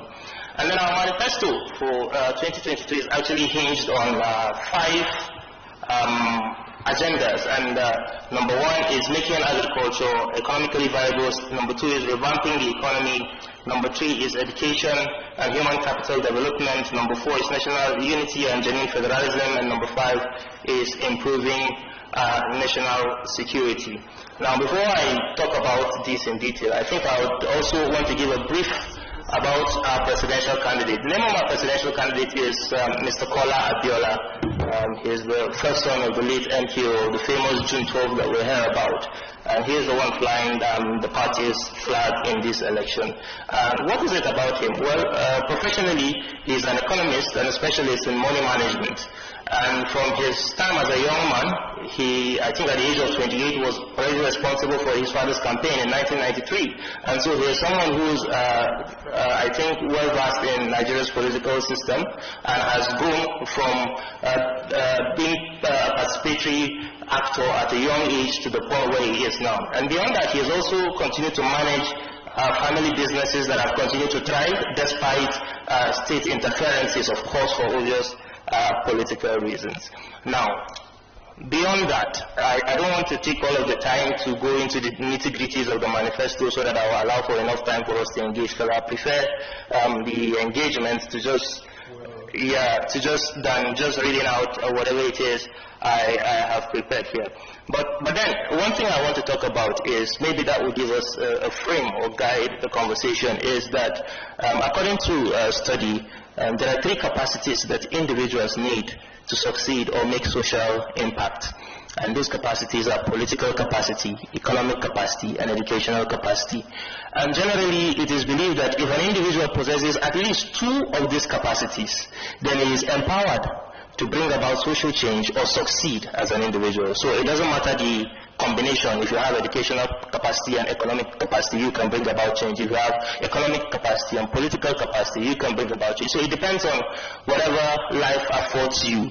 And so this is one of the main reasons why, as a party, we drew our programs to lay emphasis on helping citizens empower themselves in these 3 capacities, either economic capacity, political capacity, or in education. And that's why, if you took note of the 5-point agenda that I talked about, they're basically talking about building these 3 capacities in our citizens. Well, for young people, I would say I always have this belief that I think many times young people often settle for less than what they deserve, and that is why they are always given them less. For us as a party, I think just like the background that Maiwa gave, some of us have been in the party for long enough, and we've been able to shape some of the thinking in the party. And so for us, our party's standpoint about youth being empowered politically is not about reserving 10% or 20% or 30%. In fact, some of us hold the view that those things could be restrictions. If we say 10% of what? So we will end up with only being youth leader, minister of youth, and that ends it. Does that mean youth do not have capacity to be minister of finance, to be minister of health, to be any other minister in the cabinet? Not true. And so we're leaving it open. And what we're doing is creating a habitable or a favorable environment for youth to thrive. We're creating a habitable or favorable environment that is favorable for all genders to thrive. thrive. And so we don't have to come and make it a label and say, no, you are only sitting here if not for so percentage that were reserved. No, we're not looking at youth in that light. We're looking at youth as having equal capacity with every other person. And just like one of the speakers spoke earlier, talking about being on the table of where critical decisions are made. If you're not on that table, then there's little or nothing you can do. And go and check our political parties, check our structures. What they tell you, youth leader, is a non-executive office. Youth leader that cannot influence anything in the political party. If you're not in the critical decision-making architecture, you are just a hanger-on. And these are some of the things that our party is averse with, and it makes us work towards engendering youth and gender participation on an even basis, and not basically carrying any label. I think for now I'll just put a stop to these things, and then maybe I'll take specific questions regarding some of the things that I have said, and regarding areas where you want us to highlight some more, and I would probably go ahead and do some justice. All right, so excellent summary, Mamdam. So I think that in the synopsis that you have given, there are several bright spots that I am interested to continue and engage. But I think what we'll give, what I'll do is I'll allow the public to do that. But I think something that we need to do before we allow that conversation to come from the audience should be that, tell us about yourself. What was that thing like? What is that thing about your journey? How did you get into this space? Why did you decide to join the PRP? What were the process that involved in you getting your ticket as a candidate? So take us through that journey. Then after we do that, I think we'll now take reactions from the audience. Okay, thank you, Maiwa. I actually have a background in student unionism. While I was still in the university, I was actively involved with student unionism. I guess that was where the interest to participate in political process actually started. And then having participated in student unionism for a while, many times the usual thing is people just want to remain in their comfort zone and continue to do the things that they are comfortable with. But I thought that if we had the capacities to lead as students, we should also have capacities to lead in the wider society. And that was how and why I got involved with mainstream politics. And as to my choice of the People's Redemption Party, maybe from my background, because my father was a comrade, my grandfather was a comrade, so maybe we had this socialist orientation already running through my family line. I don't know, I'm just saying, but it was one of the major things that attracted me to the PRP is actually its socialist orientation, because it makes it people-centric. Earlier one of the speakers who was speaking about their parties was trying to defend their parties and say some parties' nomination were so amount, and my party, actually PRP had the cheapest nomination forms in this due up to this 2023 general elections. For presidential, it was 10 million naira, and for House of Assembly, it was 105,000 naira. That's the cheapest. Yeah, it was that cheap. And the reason why this is done is, like I said, is to create a favorable environment for people to engage. Now, we could have said we're selling our forms 10 million naira and we're giving 50% discount to youth, and that brings you to 5 million naira. How many people can still raise 5 million naira to participate in the process? So you see, it's a one step forward, one step backward kind of thing that they're doing on the other side. But if you're talking about genuine intentions to wanting to absorb young people into mainstream political system, I think this party, should be giving the kudos for that. So these are some of the decisions. Like I said, it's an ideological party. I rolled out the party. In fact, I was almost going to dare any other person representing their party to tell us the principles of their party, but sadly I didn't have the opportunity to speak while they were here. But it's a party that is established on principles, and these principles are not just mere right things. They are things that you try to see work out in people's lives. That is people who have agreed to be part of that political conglomeration. So these were some of the influencing factors towards my decision to join the party. And when I joined the party, party based on my participation, my contributions. When did you join? I joined the party since 2018. I've been an active member. By 2019, I had risen to become state secretary in my home state of Plateau, and I served as secretary for a while up to the point when this election season came in, and I picked nomination to run for House of Reps. So it's been a gradual political journey for me, and I think what I would just say is two things: patience and sacrifice. It's just the only thing that you need in any political space. Now, I'm not making it exclusive to the PRP. In any political space, just go ahead and make the sacrifices. People will call you names and tell you what you're doing is not worth it. You're bigger than this. You shouldn't be. Just go ahead and do the sacrifices. People you don't know are watching. And when the time is right, you'll be surprised, because many times people actually get opportunities behind their backs. Many times you're not at the decision when decisions about you are made.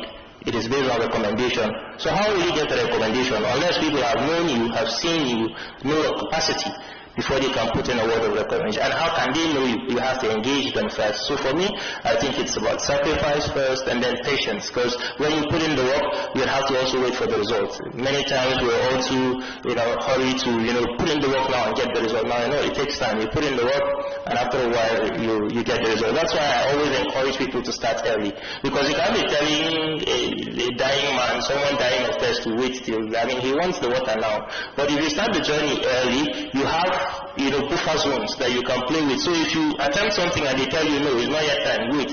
You're waiting for every 1 year, 2 years, 4 years, will not be a problem to you. I don't know whether you understand. And so I think that's for the patience factor. So basically, in a nutshell, I don't want to bore you with too much. That's my journey. So I think the final question I'll just ask before I ask my very intelligent audience to take it from there is to just ask, so you joined the PRP in 2018.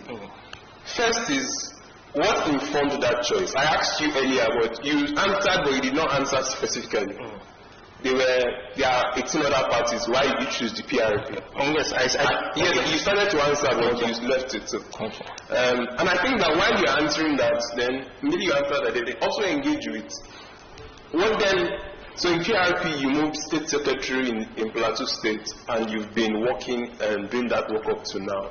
How exactly have you been, your party, in your capacity, engaged the young population in Plateau State, nationally, in your local constituency? Okay, actually earlier I told you that it was one based on ideology. That's why I chose the People's Redemption Party, one based on ideology, and secondly it is people-centric, people-oriented. My quest for public service is about the people, and so I chose to align with a party that provides a platform that projects you towards the people and not projecting you towards self-aggrandizement or self-upliftment. So these, I think, in some way should be the reasons why I chose the PRP. Now, with regards to what we've been doing with young people, I think, like I told you earlier, the platform of the PRP, whether from the political aspect, the political structures now of the party or in the political process, has been one that is hinged upon young people. Before now, it's like a door. A door has hinges, right? And many of the political parties you go to, the hinges are the young people. They hold the door together. But it's the old men that you see swinging back and forth as the door. But for us, the young people are both the hinges and the door. If you want to go, I think if you look at INEC released the statistics a few days ago about average age of candidates across political parties, general INEC average. I think for House of Reps, they were saying about 44 was the national average, and I think for gubernatorial it was 49. In my party, we are less than that average by about 3 to 4 years. Yes, so it shows you that we have a lower average than the national average of the age of people participating in the political process. Maybe this gives you an idea to the fact that we have not just been engaging, but we have been accommodating, young people as part of our political process and systems in the party, and we will continue to do so. I think we tested our might in a by-election that was held. I think February, exactly a year ago, it was a by-election because the former member died, and so there was a rerun. And we tested our might. That was the first time we actually tested our might since I had been part of the party, in the general elections. And actually we won that seat. So it tells you that we're not in the usual fashion. And the person we're talking about is a young person. The people who did everything were young people. Our strategy of engagement, we cannot let some of the things that we do out, but to let you know that the hinge and the door upon which the PRP survives are young people, and it will continue to be. All right. So I have one final question, but I'll leave it to when my people have asked you their question. So I'd like to take engagement now. So if you're interested in speaking, just raise your hand. I see 1. I see 2. Who else? I see 3, 4. Who else? 5. All right. 6. Okay. So 7. Okay. For now. So we'll take the first 4. Madam will answer, and we'll come back to the last 3. Number 1.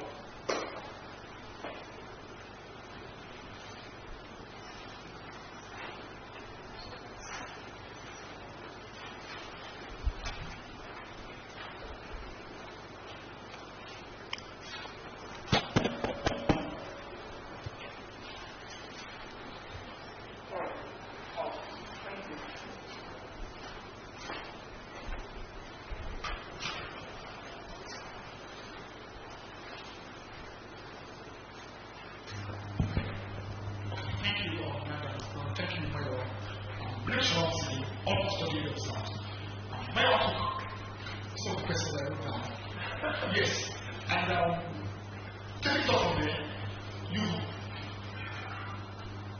Let me thank you also for your courage in stepping up to actually partake in this space as a young person. And in front of your political career, please tell us more about your professional career. What do you do currently? How have you progressed in your professional career? And also, what are the measures you've done locally in Plateau State? And let's get from there. Thank you. Excellent. Number 2. Number 2. Yes.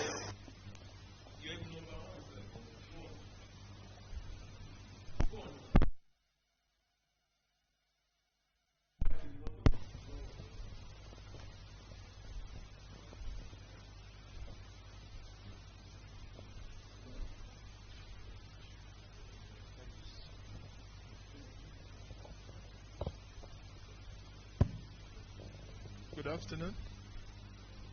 Hello. Sorry, my name is Omar Suleiman. My question is about your political party in general, about its ideology.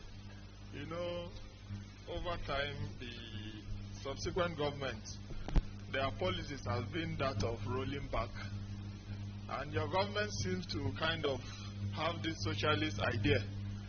I don't know, are you going to take us back, or how do you intend to, when eventually you get this power?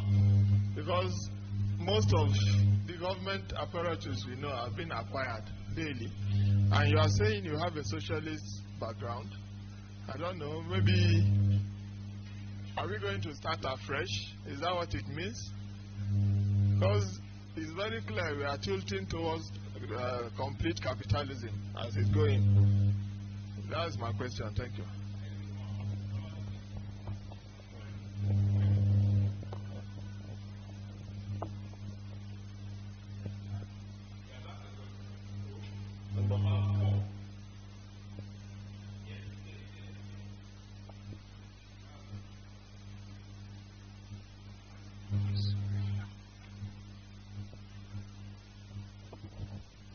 Okay, thank you, Mayor.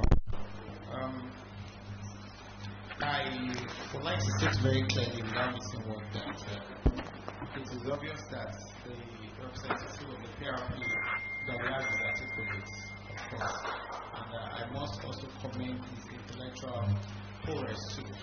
It shows that when we have young persons like this in our political system of the Federal Republic of Nigeria, we can be sure that we still have people that are intellectually inclined with good track record and of course to probably solutions to the current issues that we have. Having said that, we are all fully aware that the kind of governance system we practice in Nigeria is a democratic dispensation. And as such, we would all agree with me that political capital is an important thing that we cannot joke with in our electoral system. So all of these things is beyond manifestos in getting elected into offices. It is also about structures across the 774 polling units that we have across the 36 states and the FCT of the Federal Republic of Nigeria. PRP, as it stands, to a reasonable extent for me, say for instance, I currently represent Osun Central Senatorial District at the Nigerian Youth Parliament, and I can state very clearly without missing words that PRP has no viable structure in Osun State as we speak. Even having participated in the last gubernatorial election, I can also remember vividly that even the gubernatorial candidate of the PRP was pulled out of the race by the party itself. Now, this is the question. How is PRP looking at maneuvering all of these structures, all of these political capitals to be able to get the required number of votes to be elected in the forthcoming election? One.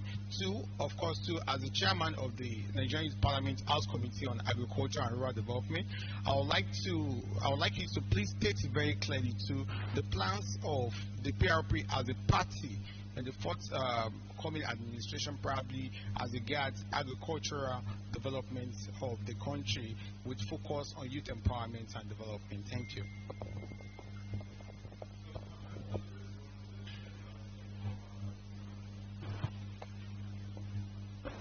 Okay, thank you very much, everyone, for your questions. I think the first question was asking about my professional career and probably contributions to my community up until this point. Well, I'm still a young person, so I don't think I have a very long history of career to tell you about, but I know that I'm a professional. I have a sound educational background, and I also trained, I'm a licensed commercial pilot, but I'm not practicing. And that was why earlier when I was talking about my choice of being in a public space, I first talked about sacrifice, because you're going to have to let go a lot of things. You're going to let go of the things you think you want for the things that are needed, and these are some of the sacrifices. I also have educational background in geography, in disaster management, in transport and logistics. I wouldn't bore you with all of the details of that. And also, before now, I ran an NGO in Jos. It's Plateau Youth and Community Development Volunteers. It's a volunteer organization where we actually use volunteerism as a tool to bridge the gap in youth and community development. And so we've carried out many programs, engaged government many times on many issues of policy that affect the youth and our community. So this is just a brief about my personal development. And second question is, how do I intend to reconcile the sale of assets that have already been done with the fact that we are a socialist party or socialist-oriented party? First of all, you will agree with me that socialism of today is not the same as the socialism of 30 years ago or 50 years ago. Socialism in itself, has had some mix. If you go to countries like Russia, China, these also, they have socialist orientations, but it's no longer in the old way. And when we talk about taking assets, we're not taking all the assets. Before now, the issue had always been government are bad businessmen. Government doesn't have business handling some businesses. We're not arguing all of that. But there are critical assets, and I'll give you an example. Like in the power sector, we've privatized our power assets, for instance. Are we any better for it? Instead, what you have is every 2-3 months, there's always an upward review of your tariff, or your power tariff, and things like that. Now, those kind of critical infrastructure are the things that we're saying we want to take over. We will not allow it to become a conduit for exploitation of the people, because you know how critical power is to driving the economy, for instance. You know how critical power is to addressing some of the issues that we have. And yet, in almost 20 years since the sale of some of these assets, we have not been able to have our power sector perform at its optimal state. And so what I want you to understand is we're not saying we're taking over the economy. What we actually stand for is a mixed economy. Market forces will play out where market forces are needed, and for those critical infrastructure for which the citizens will be burdened if we let it slide to people with capitalist tendencies, we will want to retain those assets and manage them so that we provide value to the people at the barest possible cost. I don't know if that answers your question.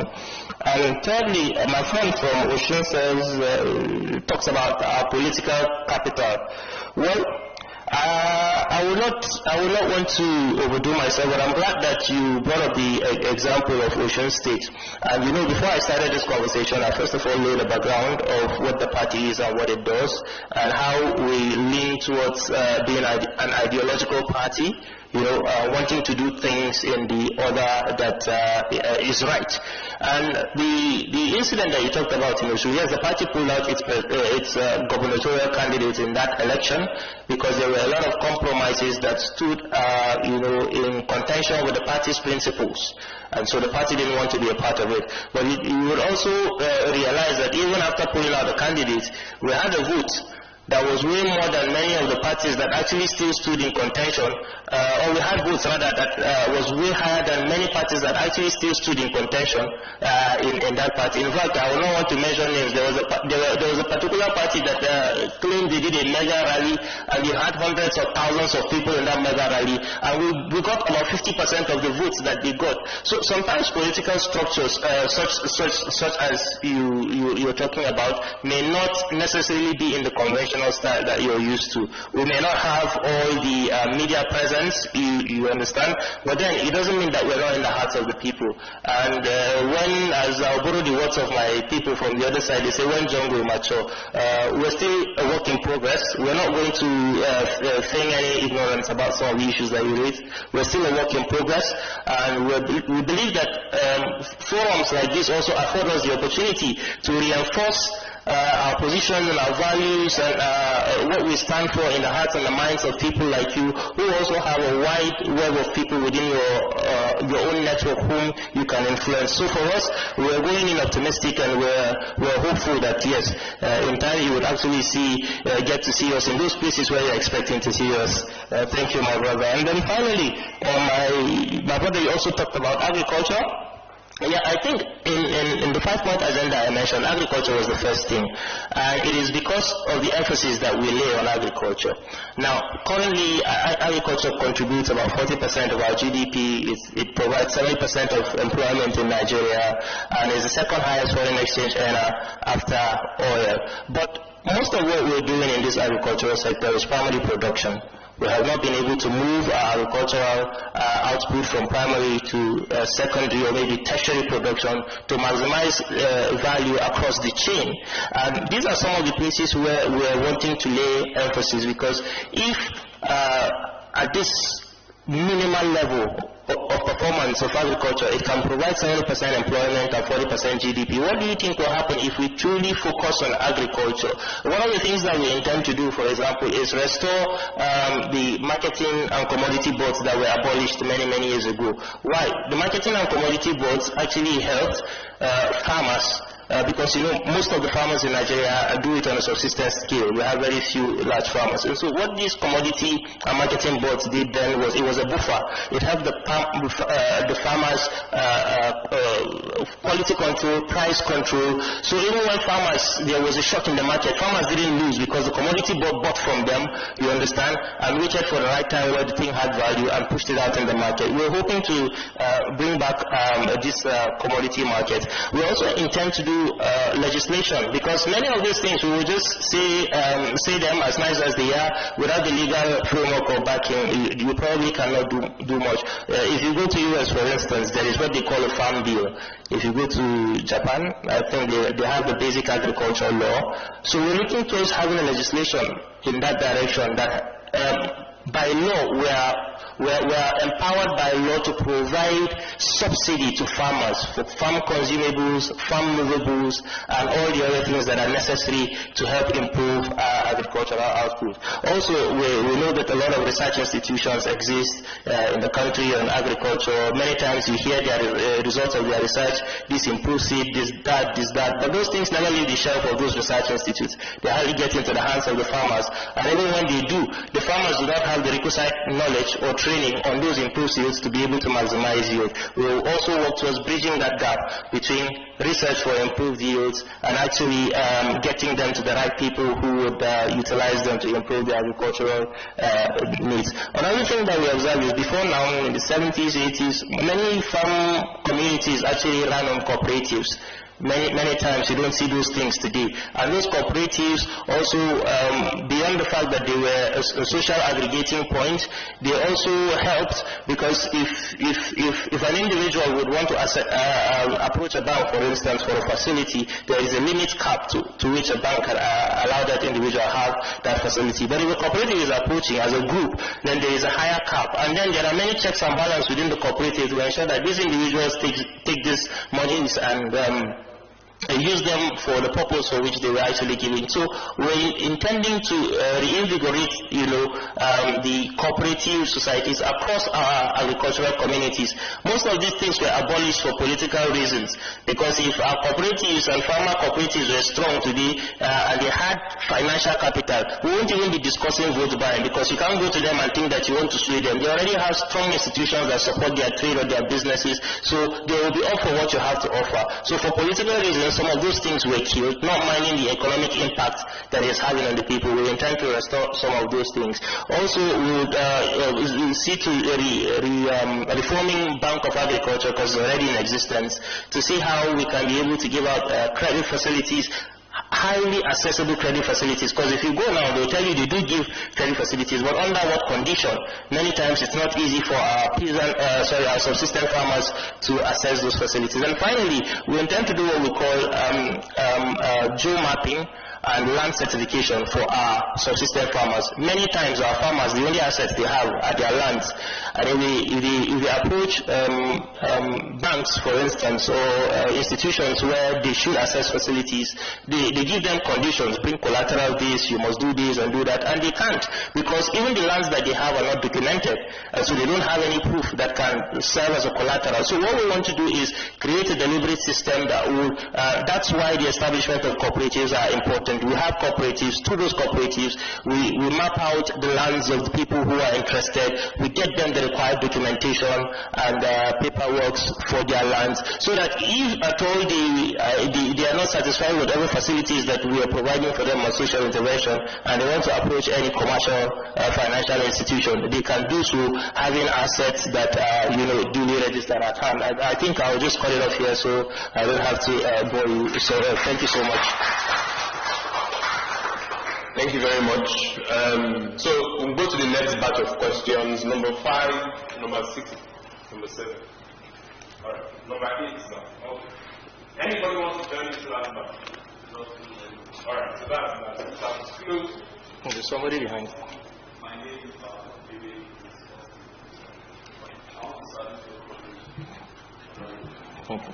I have 3 questions about it. Number 1.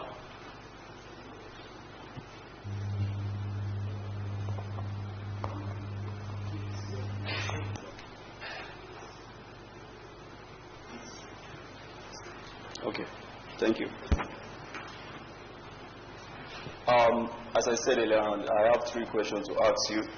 My first question is, how strong and effective is your party in our country, Nigeria? Number 2, how do you carry the youth in Nigeria along? And what are your plans for Nigeria youth? What are your plans for Nigeria youth in our country and diaspora? So those are the 3 questions I want to ask you. And what is the plan that you have for the markets women and markets men? Because those people are the key to this country. So those are the 3 questions I just need to ask. Thank you.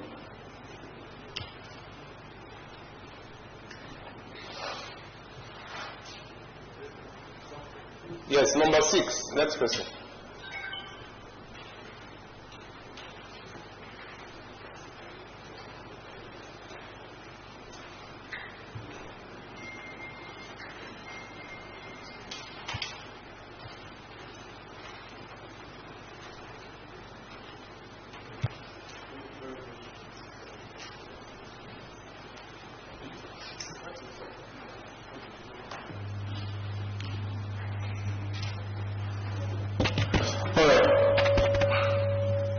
I must commend the brilliant candidates.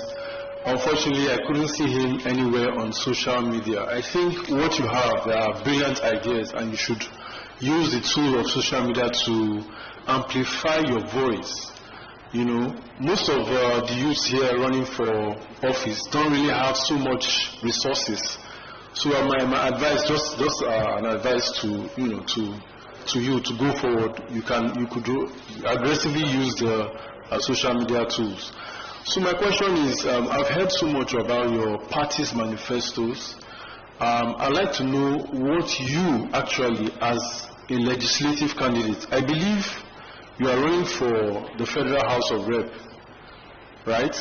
So you are talking more of an executive position. You all know that, as a legislative office, you are meant to do oversight, you are meant to pass bills, you understand? You are meant to do according to the Constitution. So what areas, what bills will we be looking at passing? We have so many problems like local government autonomy, the Freedom of Information Bill. You understand? We have so much bills, issues around your own local government or your own constituents. And we would like to know what you have, what plans you have, what bills you want to pass. And then secondly, in your constituents, what specific issues will you address and what timelines are you looking at? All right? So for instance, maybe it could be erosion, it could be some things that you do within your, if you're voted into office today, you have your allowance, you have your constituency projects. So that's what I'm saying. What projects will you want to tackle? And then lastly, I must commend your courage. You said perseverance, you said patience and sacrifice. These are very, very rare qualities with political candidates now. If you are not voted into power, in the next 4 years, most politicians disappear from the face of the, of their constituents, and then reappear after 4 years. I would like to know what will you want to do to engage either in, I won't say opposition, but as a watchdog for the ruling class. Thank you. Excellent question. Number 8? Yes, number 8. Yes, number 7. The question. Speak. Mike. It's fine. Just give her mic.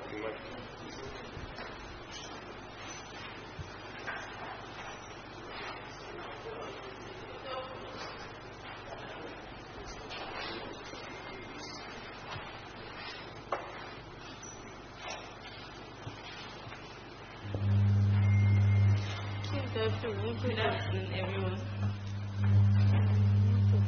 I want to first of all commend you for being bold, for coming out as a new Nigerian. Well done. My questions are 2. First,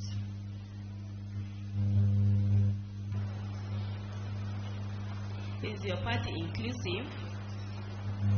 I mean, when we are talking about inclusion with persons with disability, are they inclusive?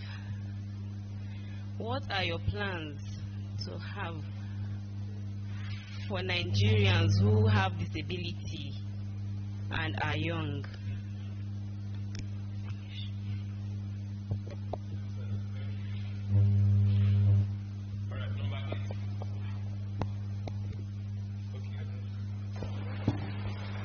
Okay. Good morning, everyone. Okay, afternoon. Okay, my name is Petrat Andrew Amos Ubedojo. I'm the President, Young Leaders' Rights and Patriotic Initiative of Nigeria, and I'm also a YALI member. Mr. Marvin, I really want to commend you for the courage and the boldness to put your faith forward. I'm saying this because if you are a member of a political party in this country, you know what it means to have a say, not to talk of becoming a candidate. And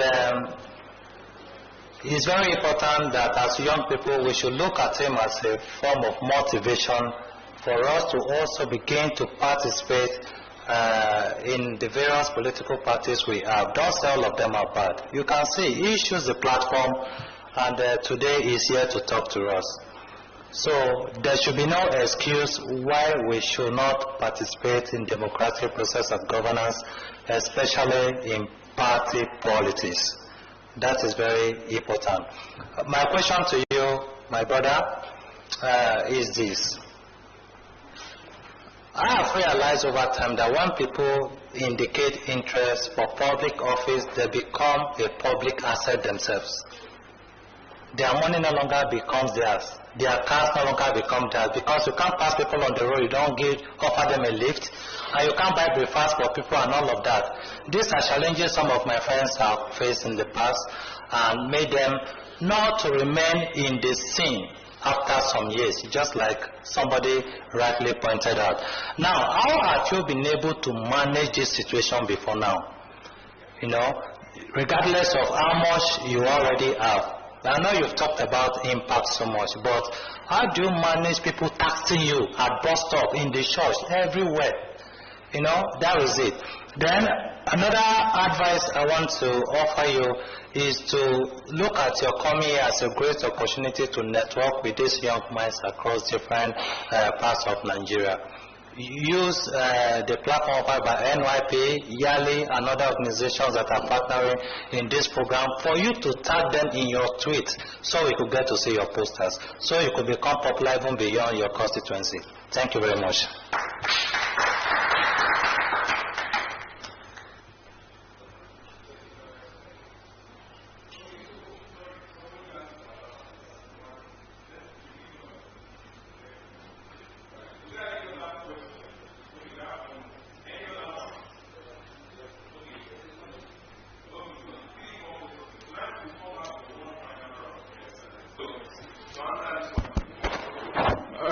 Thank you. My name is Sunday Timothy. Okay.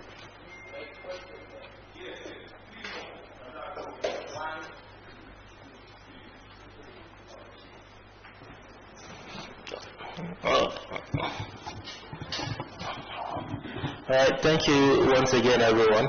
I'll just go straight into the questions. I think the first question is, how strong and effective is the party? That's the question that my brother asked. Well, like I said, I would not like to come here and just sound overly optimistic or build castles in the sky.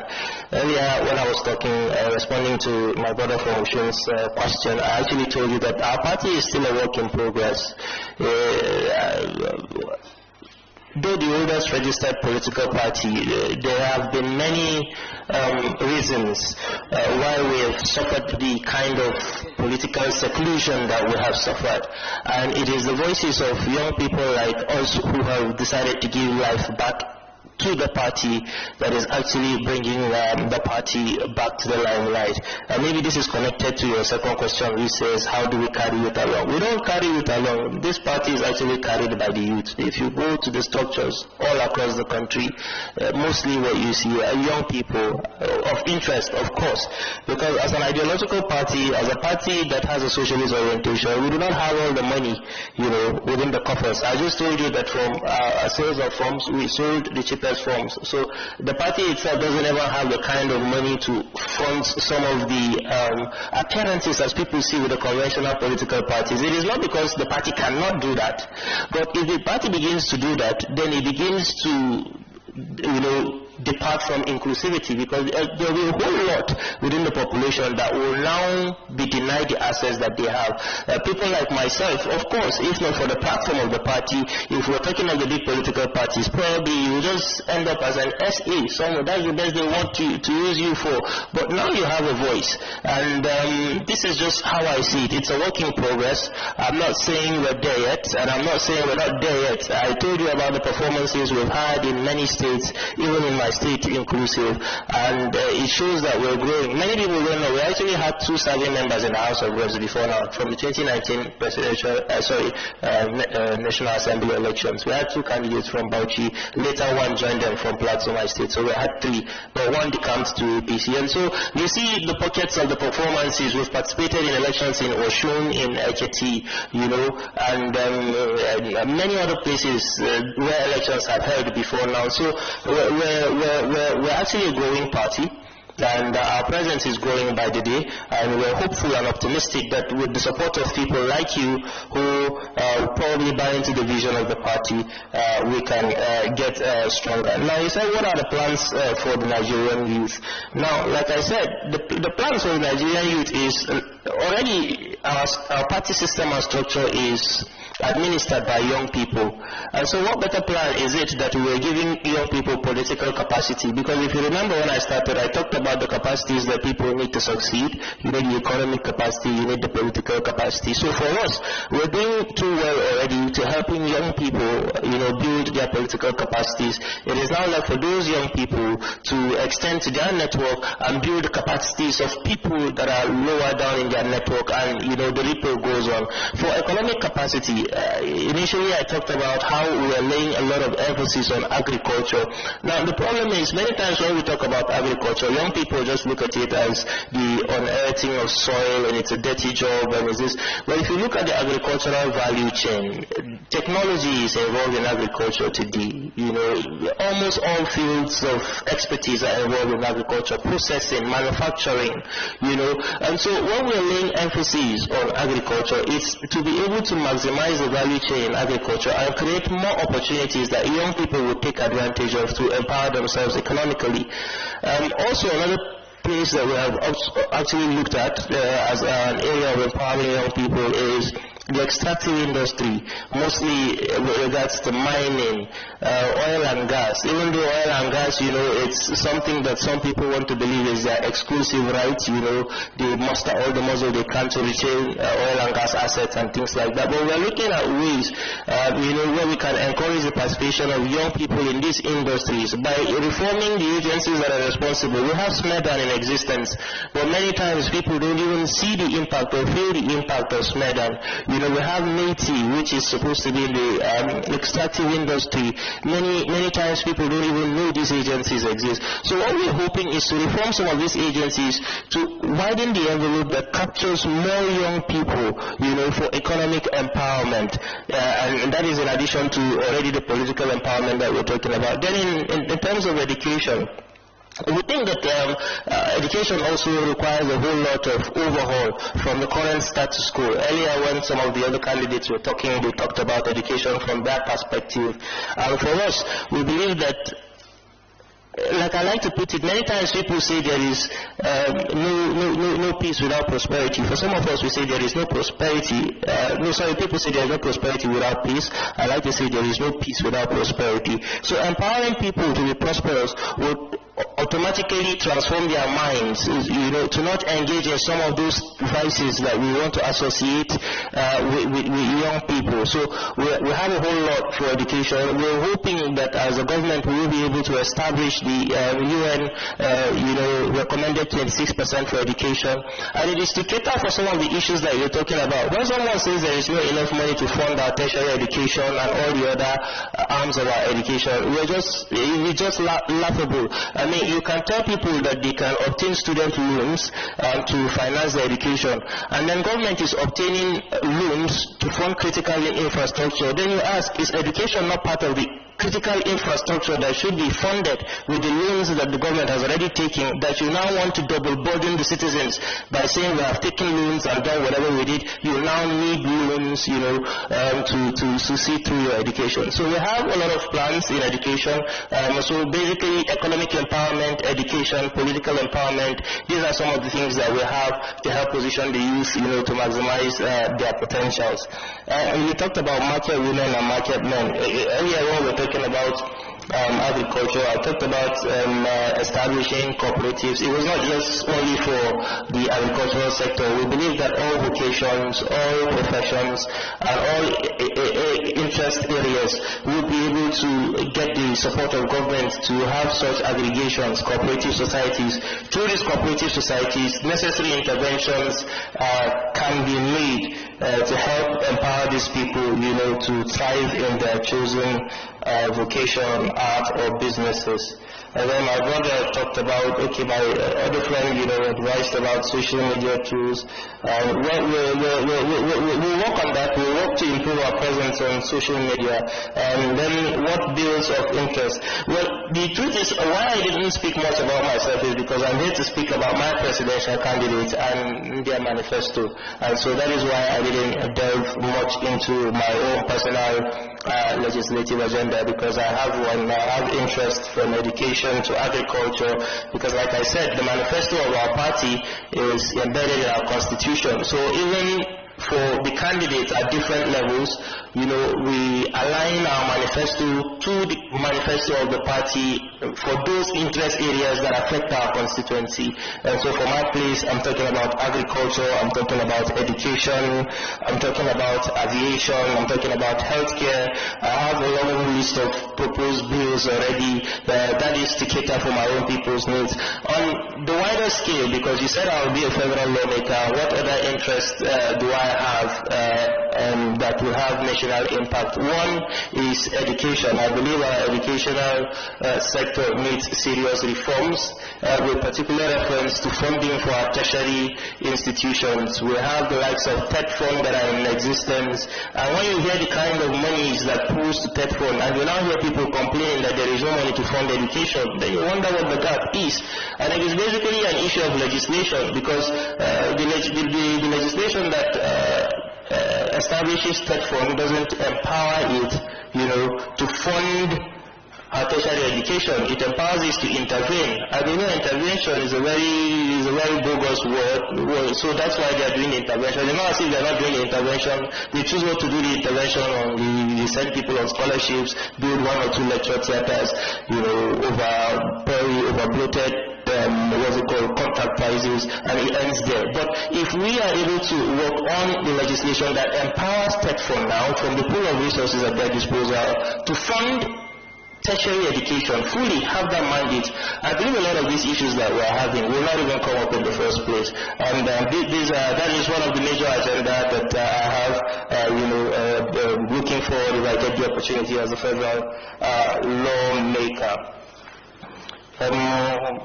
What to do to engage the ruling class? You said, should I be in the opposition? How do I? Well, we've been engaging them, even before now, long before we got into elections. I told you earlier that I was part of our party structure in my state, and through all the media of engagement. I also told you that I run an NGO that raises policy advisories, and for me it's an easy fit.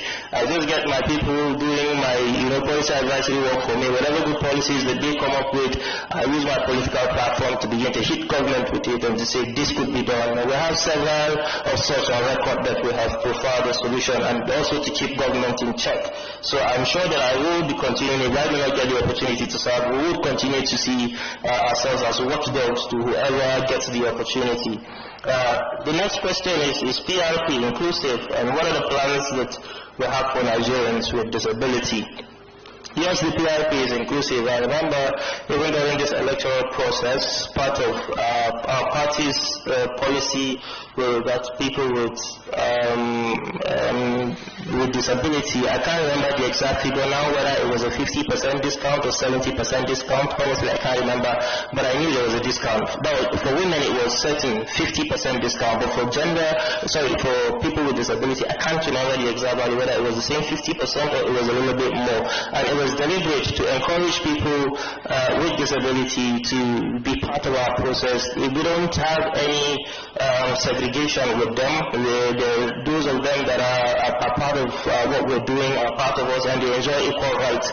Because if you remember when I spoke about the 5 fundamental principles of the party, number 1, I said we have value and equality of all life, all human beings. We see ourselves as equals, and so nobody is less of the other. Everybody is encouraged to enjoy the same opportunity as the other person. Well, for people with disability, because of the value that we place on human life, we believe that we would be working on legislation also to make especially our economic ecosystem more habitable for them to thrive.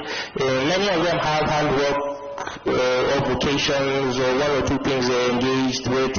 Not all of them fall under the label of being beggars or being beggarly. Many of them are doing well for themselves.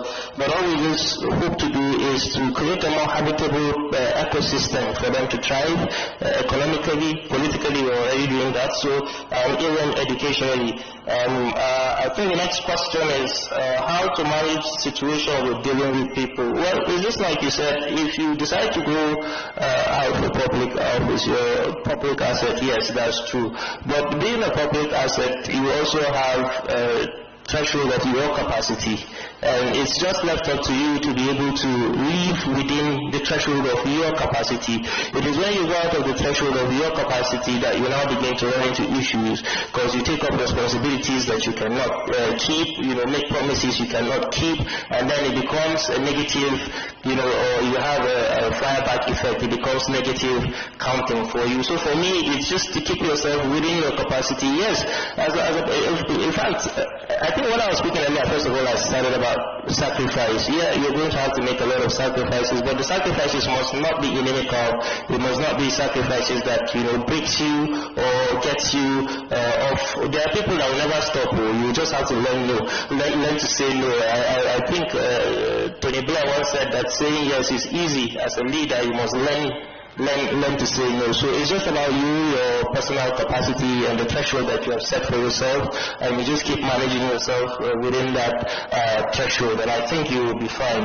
And then I thank you for the advice. I think before I leave here, I would make, I think we don't have a board, but I have written my number and my social media handles so that we will just probably get along with as many people as are willing to. Thank you so very much.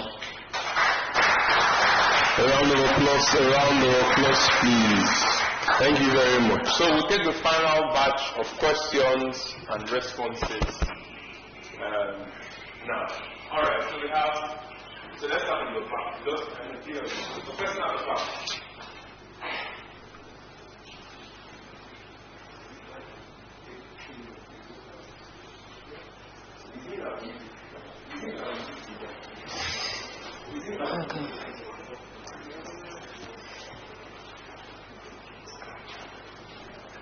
Okay.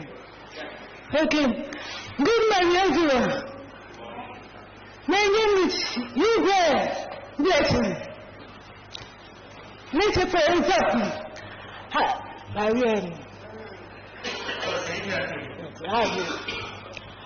Mr. President, I'm the first time voter. I apply from the PVC. But before the college of PVC, I am. If she can sign, so it's just be better. Let her sign. So he just speaks. Okay. I apply for my PVC from the but before which is wrong, collect my. So if I went to the store and get my PVC, I met with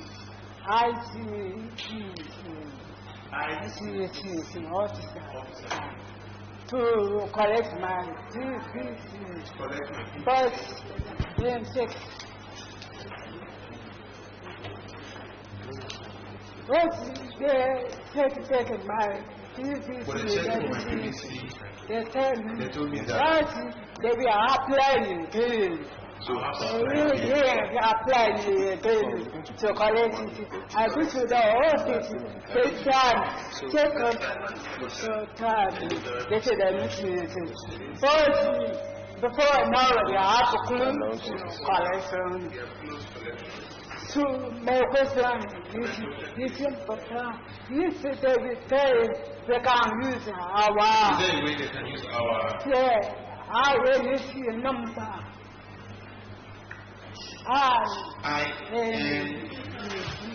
Number to form. Because I'm not really have the problem. Because we have many people who never collect. So it's important to tell anything. What is it to approve number 1?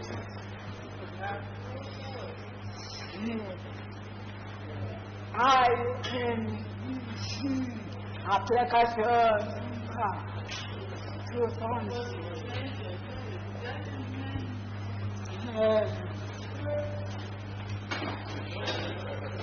You got the question? Do you get it?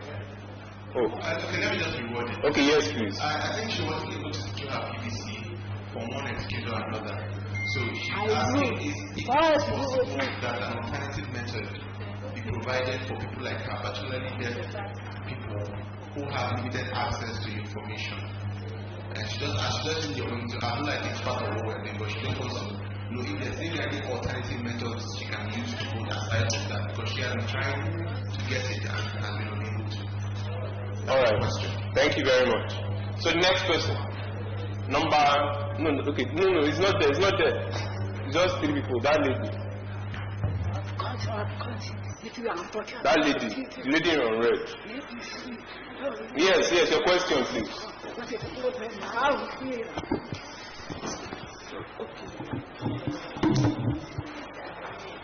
My name is Anne Aji.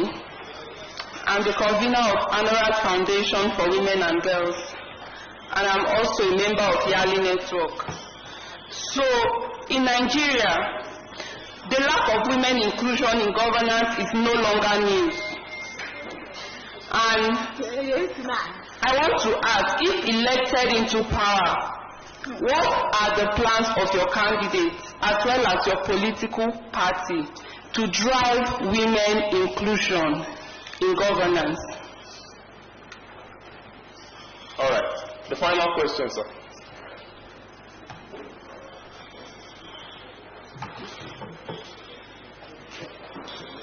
All right. Good afternoon. My name is Sonny Timothy. I'm from I Lead Africa. My question is, we all agree with me that the country is facing a lot of challenges in terms of security, and we are divided in tribal and regional lines. So my question goes like this: how do your party intend to unify the country if elected into power? That's number one. Secondly, on the issue of security, how do you intend to tackle the issue of security? Because there's no way, you have a very brilliant idea in terms of economy, in terms of agriculture, but we all agree that there's no way these policies will come to be if there is not peace, if there's insecurity. So how do you intend to tackle the issue of insecurity? Thank you.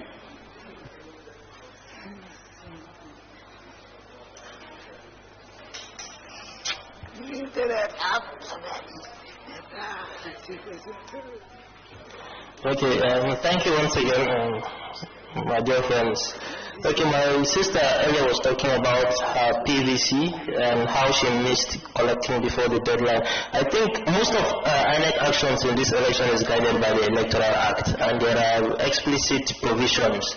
There are deadlines or timelines that INEC are adhering to strictly. And part of the Electoral Act says you cannot vote if you don't have your permanent voter's card. So your slip is not valid, your online printout is not valid. You must hold the final voter card, for you to be able to have the opportunity to vote. I also know that according to INEC, what they told us, they have made preparations for people who meet these requirements. So they have, trained their staff and done all the necessary logistics to support people with disabilities. So we're hoping that this election would afford people with disability more opportunity to be involved in the process. Then I think my sister Anne says, if we get into power, how do we want to drive women inclusion in governance? Like I mentioned earlier, I think I touched around women earlier when I was talking about young people, because they are oftentimes the two demography that we often make reference to when we talk about inclusion, oftentimes, and then people with disability, of course. And for us, like I said, we're not big on affirmative action because we feel it is hypocritical. And that's why you see there is nowhere in our manifesto that we are saying we are going to do 35% affirmative action or 20%. We're saying we're going to give everybody equal opportunity to thrive. And so if giving you equal opportunity to thrive means that you would have 60%, you should go ahead and have it. During the presidential primaries of my party, a woman contested for president. She came third. In fact, she even challenged the result in court. It was determined by the court. She had the courage to go ahead and do that because nobody was standing in her way. And she came third with over 800 votes from across the country. And she's a woman. I don't know whether you understand. But if we were to do affirmative action in our party, probably she would not have even gone that far. Because affirmative action will just say, don't worry, it is at this level that we are reserving seat for you, or at that level. But she has the experience today. And I can assure you, if that woman comes out again tomorrow to run for that same presidency, she will probably have learnt the ropes better and given every man probably in contest with her a run for his money. So for us, we're trying as much as possible not to put any labels that will now become a ceiling to inhibit the growth of women. Of course, don't get me wrong, it is not because we are oblivious of the fact that there are factors that often stand in the way of women achieving some of their set out goals and objectives. But like is the first principle of our party, we are making deliberate efforts to make the political ecosystem habitable for women to thrive independent of any labels that we place. So I can assure you that if you see a PRP-led government, you will probably hear the men crying at that time for affirmative action because, yes, we are giving them that much opportunity. And then, Timothy, you talked about how we intend to unify the country and probably tackle insecurity, because there are two issues that have probably no border in between them. They're intertwined. I'll just try and talk about them together. And then for us, the issue of our national unity is non-negotiable. One of the 5 principles of the party that I talked about earlier is true federalism. And what true federalism means, we believe it is the panacea to most of the divisive challenges that our country is facing. And some of the things that we intend to do is, we know that before now there have been constitutional conferences that previous government, not even our government, have organized, and they have reports. And these reports have not been considered for reasons best known to the people in power. We will be revisiting those reports. We will be looking at them. We will be taking out valuable recommendations from those reports that we feel or believe will engender better national unity. Also, we will also be looking at the legislative list, which is one of the contentious constitutional issue that keeps putting us in a rat race in the country with regards to politics and governance. And we would be seeing how, as much as possible, we will be devolving power from the center, because it is that legislative exclusive list that oftentimes brings the separation of what the federal government should do and what the state should do. We will be looking at the ways of devolving power, because we believe that is the true essence of the federalism that we talk. Strong federating units, anchored to a center. So we will be looking at that to devolve powers back to the state. And we're not just going to stop at the state, because many times our discussion always ends with the federal government. Now, in the state also, we would also be ensuring that we have legislation to mandate them to empower their local government. And I'll give you an example. In Plateau State, for instance, we have a local government called Wasi. Wasi, local government is 4 times the size of Lagos in one mass. What that simply means is there are a lot of ungoverned spaces. There are a lot of places where there is no influence of government whatsoever. I don't know whether you understand. And so aggregating power to the center, to the state government alone, will mean that we have a lot of ungoverned spaces and unmanned spaces. And you know, it is a vacuum. If you leave it vacant, somebody else will occupy it. That's why we have the infiltration of bandits and all the other proponents of insecurity coming into all those ungoverned spaces. But in the devolution of power, we will ensure that states have the power to create development areas. Local governments have the power to create development areas. So as much as federal government is administering to the state, state governments are administering to local government, local government should have smaller units that will now help us bridge the gap between those unmanned spaces, you know, to be able to bring a political administration down to the people. We believe that is going to help improve our national cohesion. And then we're going to try as much as possible to look into the issue of uneven development, because we know many times different parts of the countries oftentimes agitate about being marginalized, not having development, you know, projected towards their part of the countries. We're going to look into those allegations and try to even out development. So when you see development, it is not because somebody has the political influence to put it to such places, but development will be taken to areas where they are needed. We believe that that also will help improve our national cohesion. And then we will also enforce civil liberties of citizens, because when people are free to exercise their fundamental rights, I believe they have better confidence in the state. Many times when you see people feeling slighted at the state is because they feel probably they're being oppressed or repressed. So we believe that, you know, granting citizens the full, liberties of their rights would also go to improve national cohesion. Then about security. Security, we intend to declare a state of emergency that will rule out a chain of actions. Because if we're doing a national, state of emergency in the security sector, we also want to look at previous, because we've had recommendations. Several security committees have been set up in the past. You know, political committees have sat down and discussed and brought the way forward. Most of these reports swept under the carpet. We would review those documents. What are still applicable to us today and are workable, we will be adopting them.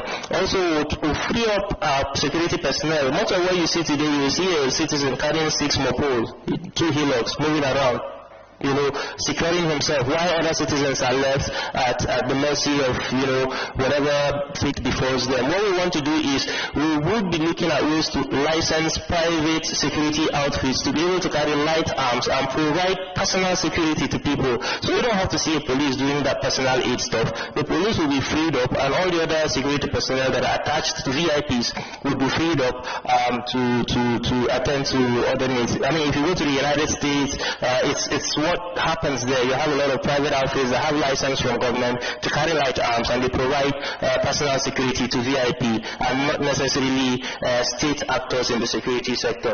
Also, we hope to grant amnesty because we take it or leave it. Most of the people perpetrating these crimes are citizens. We must first give them the opportunity to depart from what they're doing, and failure to embrace our amnesty will mean the full weight of our security forces. So we are annihilating anybody that does not accept amnesty within 6 months of our coming into office. If you don't lay down your arms and become loyal to the Nigerian state, we're going to go all out to flush this thing. And then most times when issues of insecurity are talked about, nobody talks about the victims of insecurity.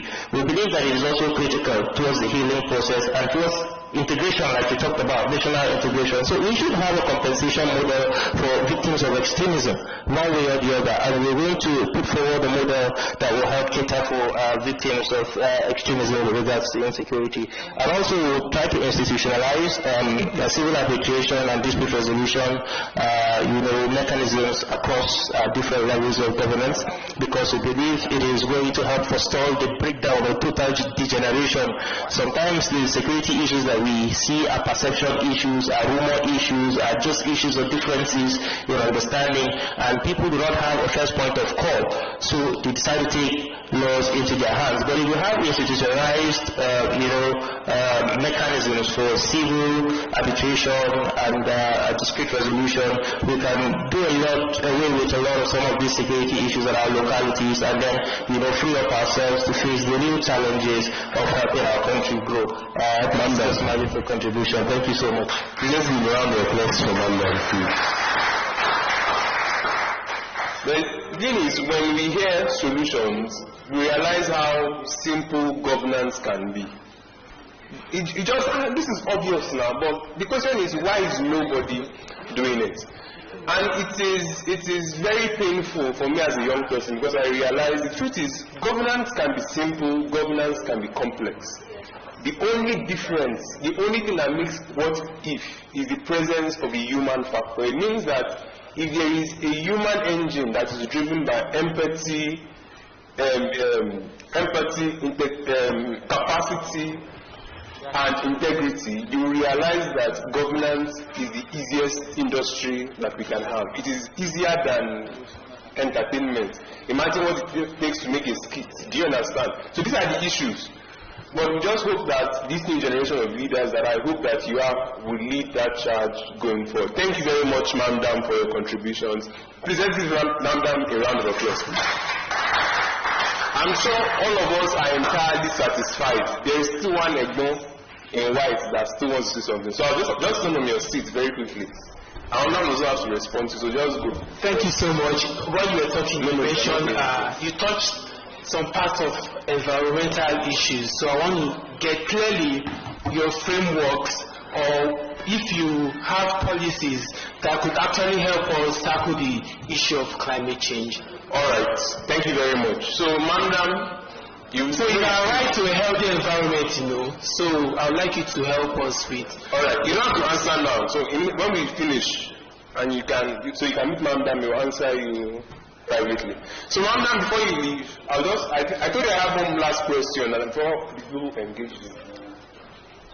I have one last question. So before I ask that question, so I'll ask you to do one thing first. I want you to share PRP details. So PRP, the contacts of your people that you can share their contact, your PRO, your social handles, your own social handles, and so share all of those. Then I'll ask my final question. So quickly, are you setting them up? Okay, you find them, Abby. Okay, so find them.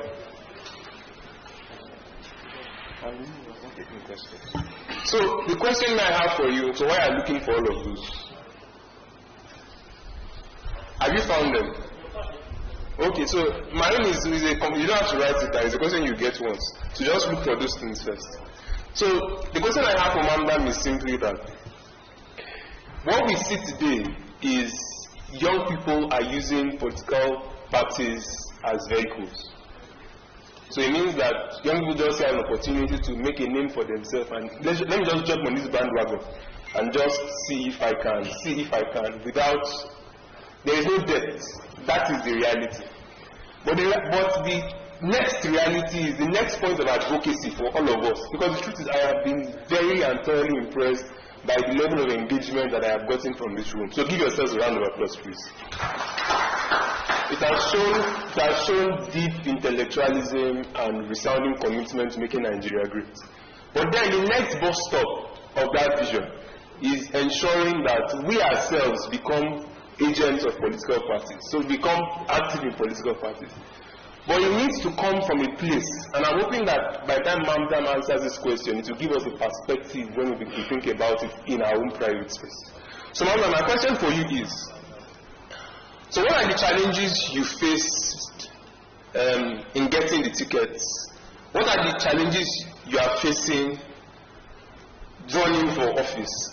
And let's focus on the internal party issues.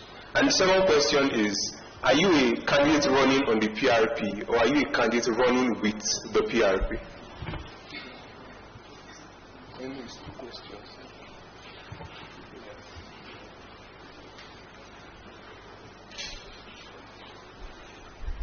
You get the two questions.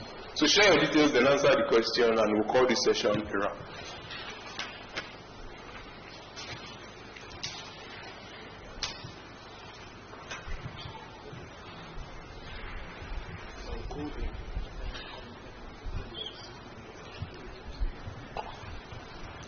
Okay.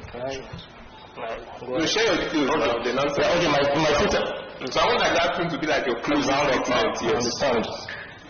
I think my Twitter handle is N for November, Mike Alpha, Mike Delta Alpha, Mike. N that's the Twitter handle. My Facebook page is Nanven Haruna Mamdam for reps. I think that's about my social handle. I'm just on Twitter and Facebook. For PRP? Yeah, PRP official. PRP official. You see our handles across the platforms. You don't share your number. You don't. Well, now I'll give my number. I just give it now. Okay. I'm sure my have a chance to. Okay. My number is 080-3621-2816. I'll take it again. 080-3621-2816. Thank you very much. And I can go ahead and talk about your questions. Okay, what are the challenges? Well, I always tell people that there are no two similar or identical political situations. Everybody has his own peculiarity. What you could have are just generals, just have a general idea of things that go on. And so, for me, up until this point, well, within my party, like I said, I wouldn't say I've had much of a challenge as you see in many other places, because, like I told you, most of the things that I got the opportunity to do in my party came from a place of recommendation. And then some of the people are doing the fighting behind the room where the discussion is going on. You don't even have to be privy to some of these conversations. But basically, I just realized that in order for you to be able to, make the difference in political space, like I said earlier, patience, sacrifice, and you must be level-headed. Many times people are looking for justifications why they should hate you, why they should fight you, why they should kick against everything that you stand for. And you have to come from a place of humility. When I say humility, it's not your usual nature of humility. You could be a very humble person. The day you join politics, you will now start hearing people saying you are arrogant. Then you will be wondering, all my life, I lived 20 years, 30 years, nobody has told me arrogant. Where is it coming from? Because people have different perspective. And so when I lay emphasis on the word humility, I mean you would be a little bit more humble than your usual self.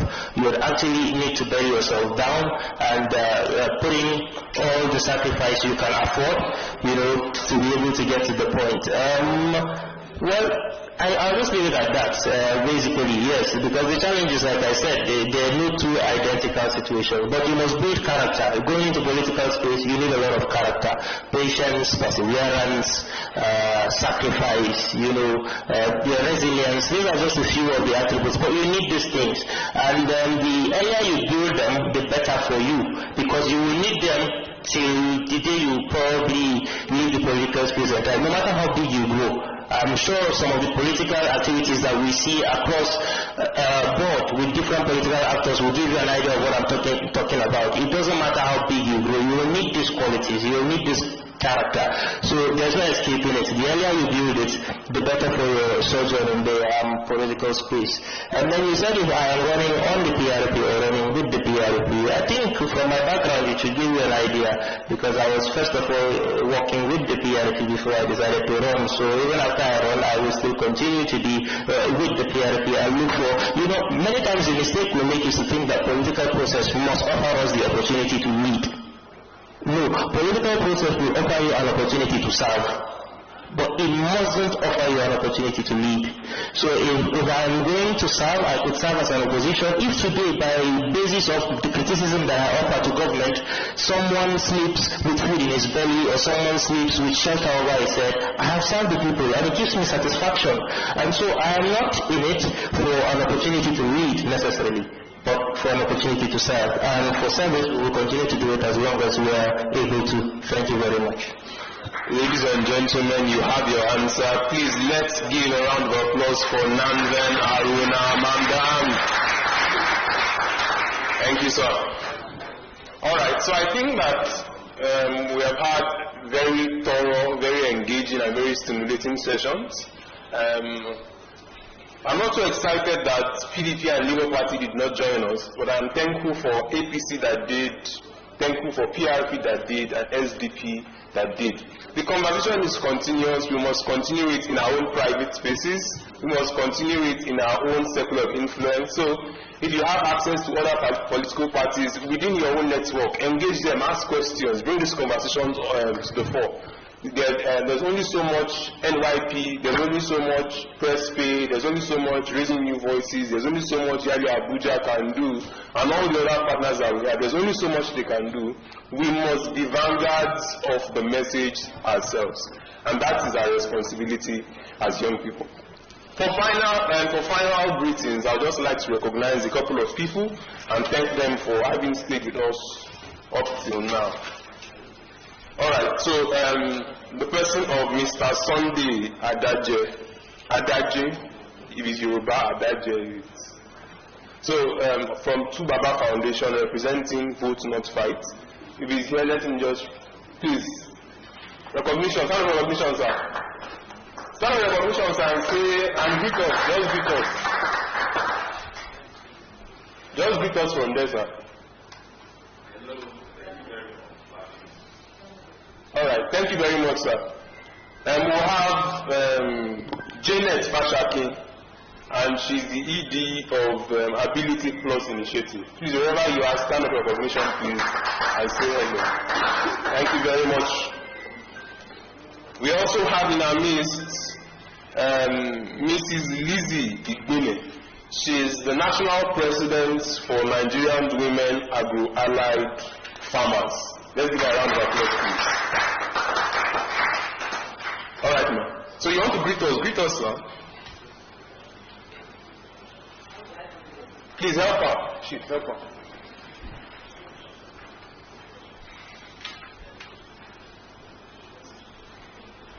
Thank you very much, and good afternoon, everybody. I am very happy to be here and I met an eloquent speaker. It's good to speak to our political parties, but what you do send them a letter, because we have to engage them. We don't just have to speak and go. Whoever is coming because the women and the youth are voted for me. So we have to call them together, write a memo, and also get a commitment letter from them on how to partner with farmers.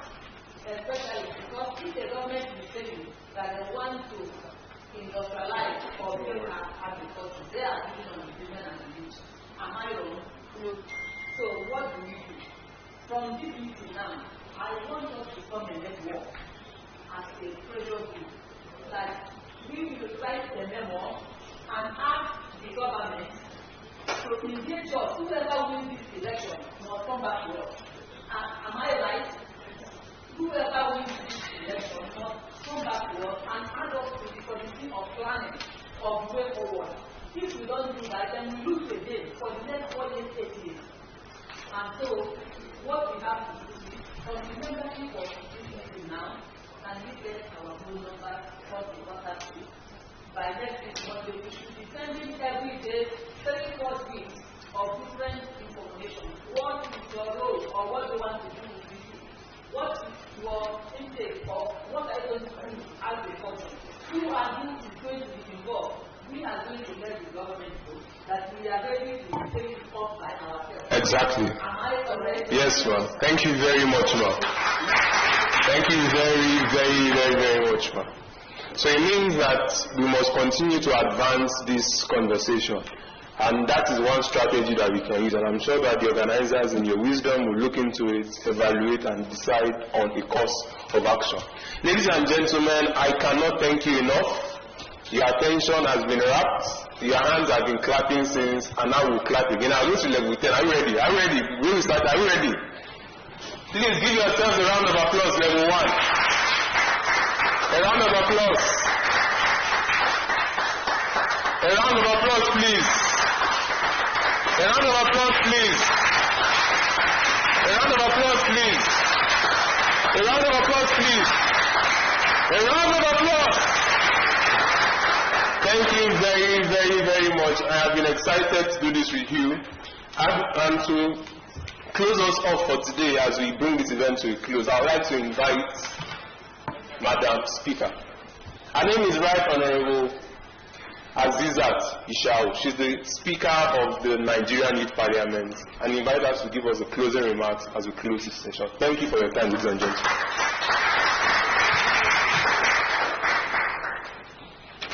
Thank you so much, Mr. Moderator.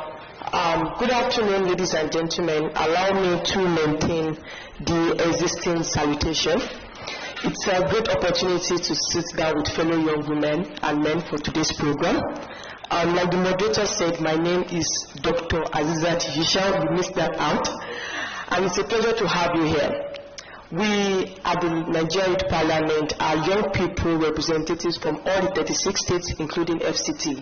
And part of our responsibility is to engage for the purpose of youth development in Nigeria as well. Today we've invited us, and as well as political parties. Mind you, our letters went out to all the political parties.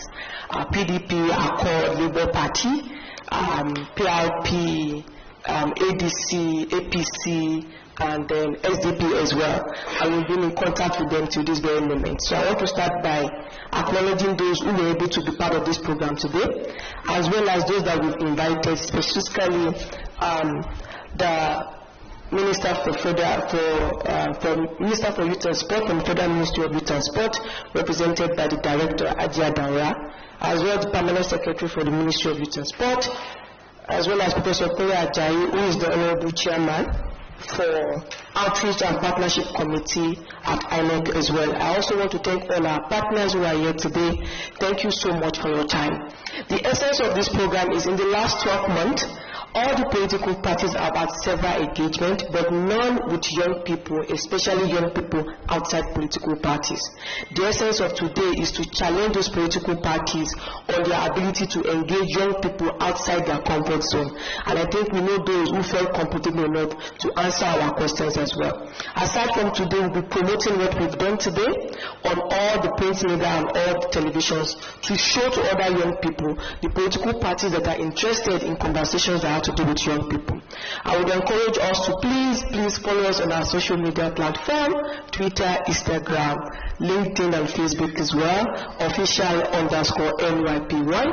We'll be having several updates. We intend to engage, just like one of our special guests said, to engage political parties even after election as well. So I want to say a big congratulations to those of us who took our time to be here, and thank you very much.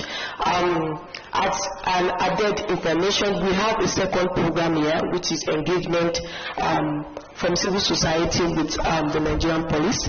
For those of us who are interested in participating, please, you can sit and wait. We'll be engaging members of the police force to ensure for peace during election period as well. Thank you so much for your time, and God bless.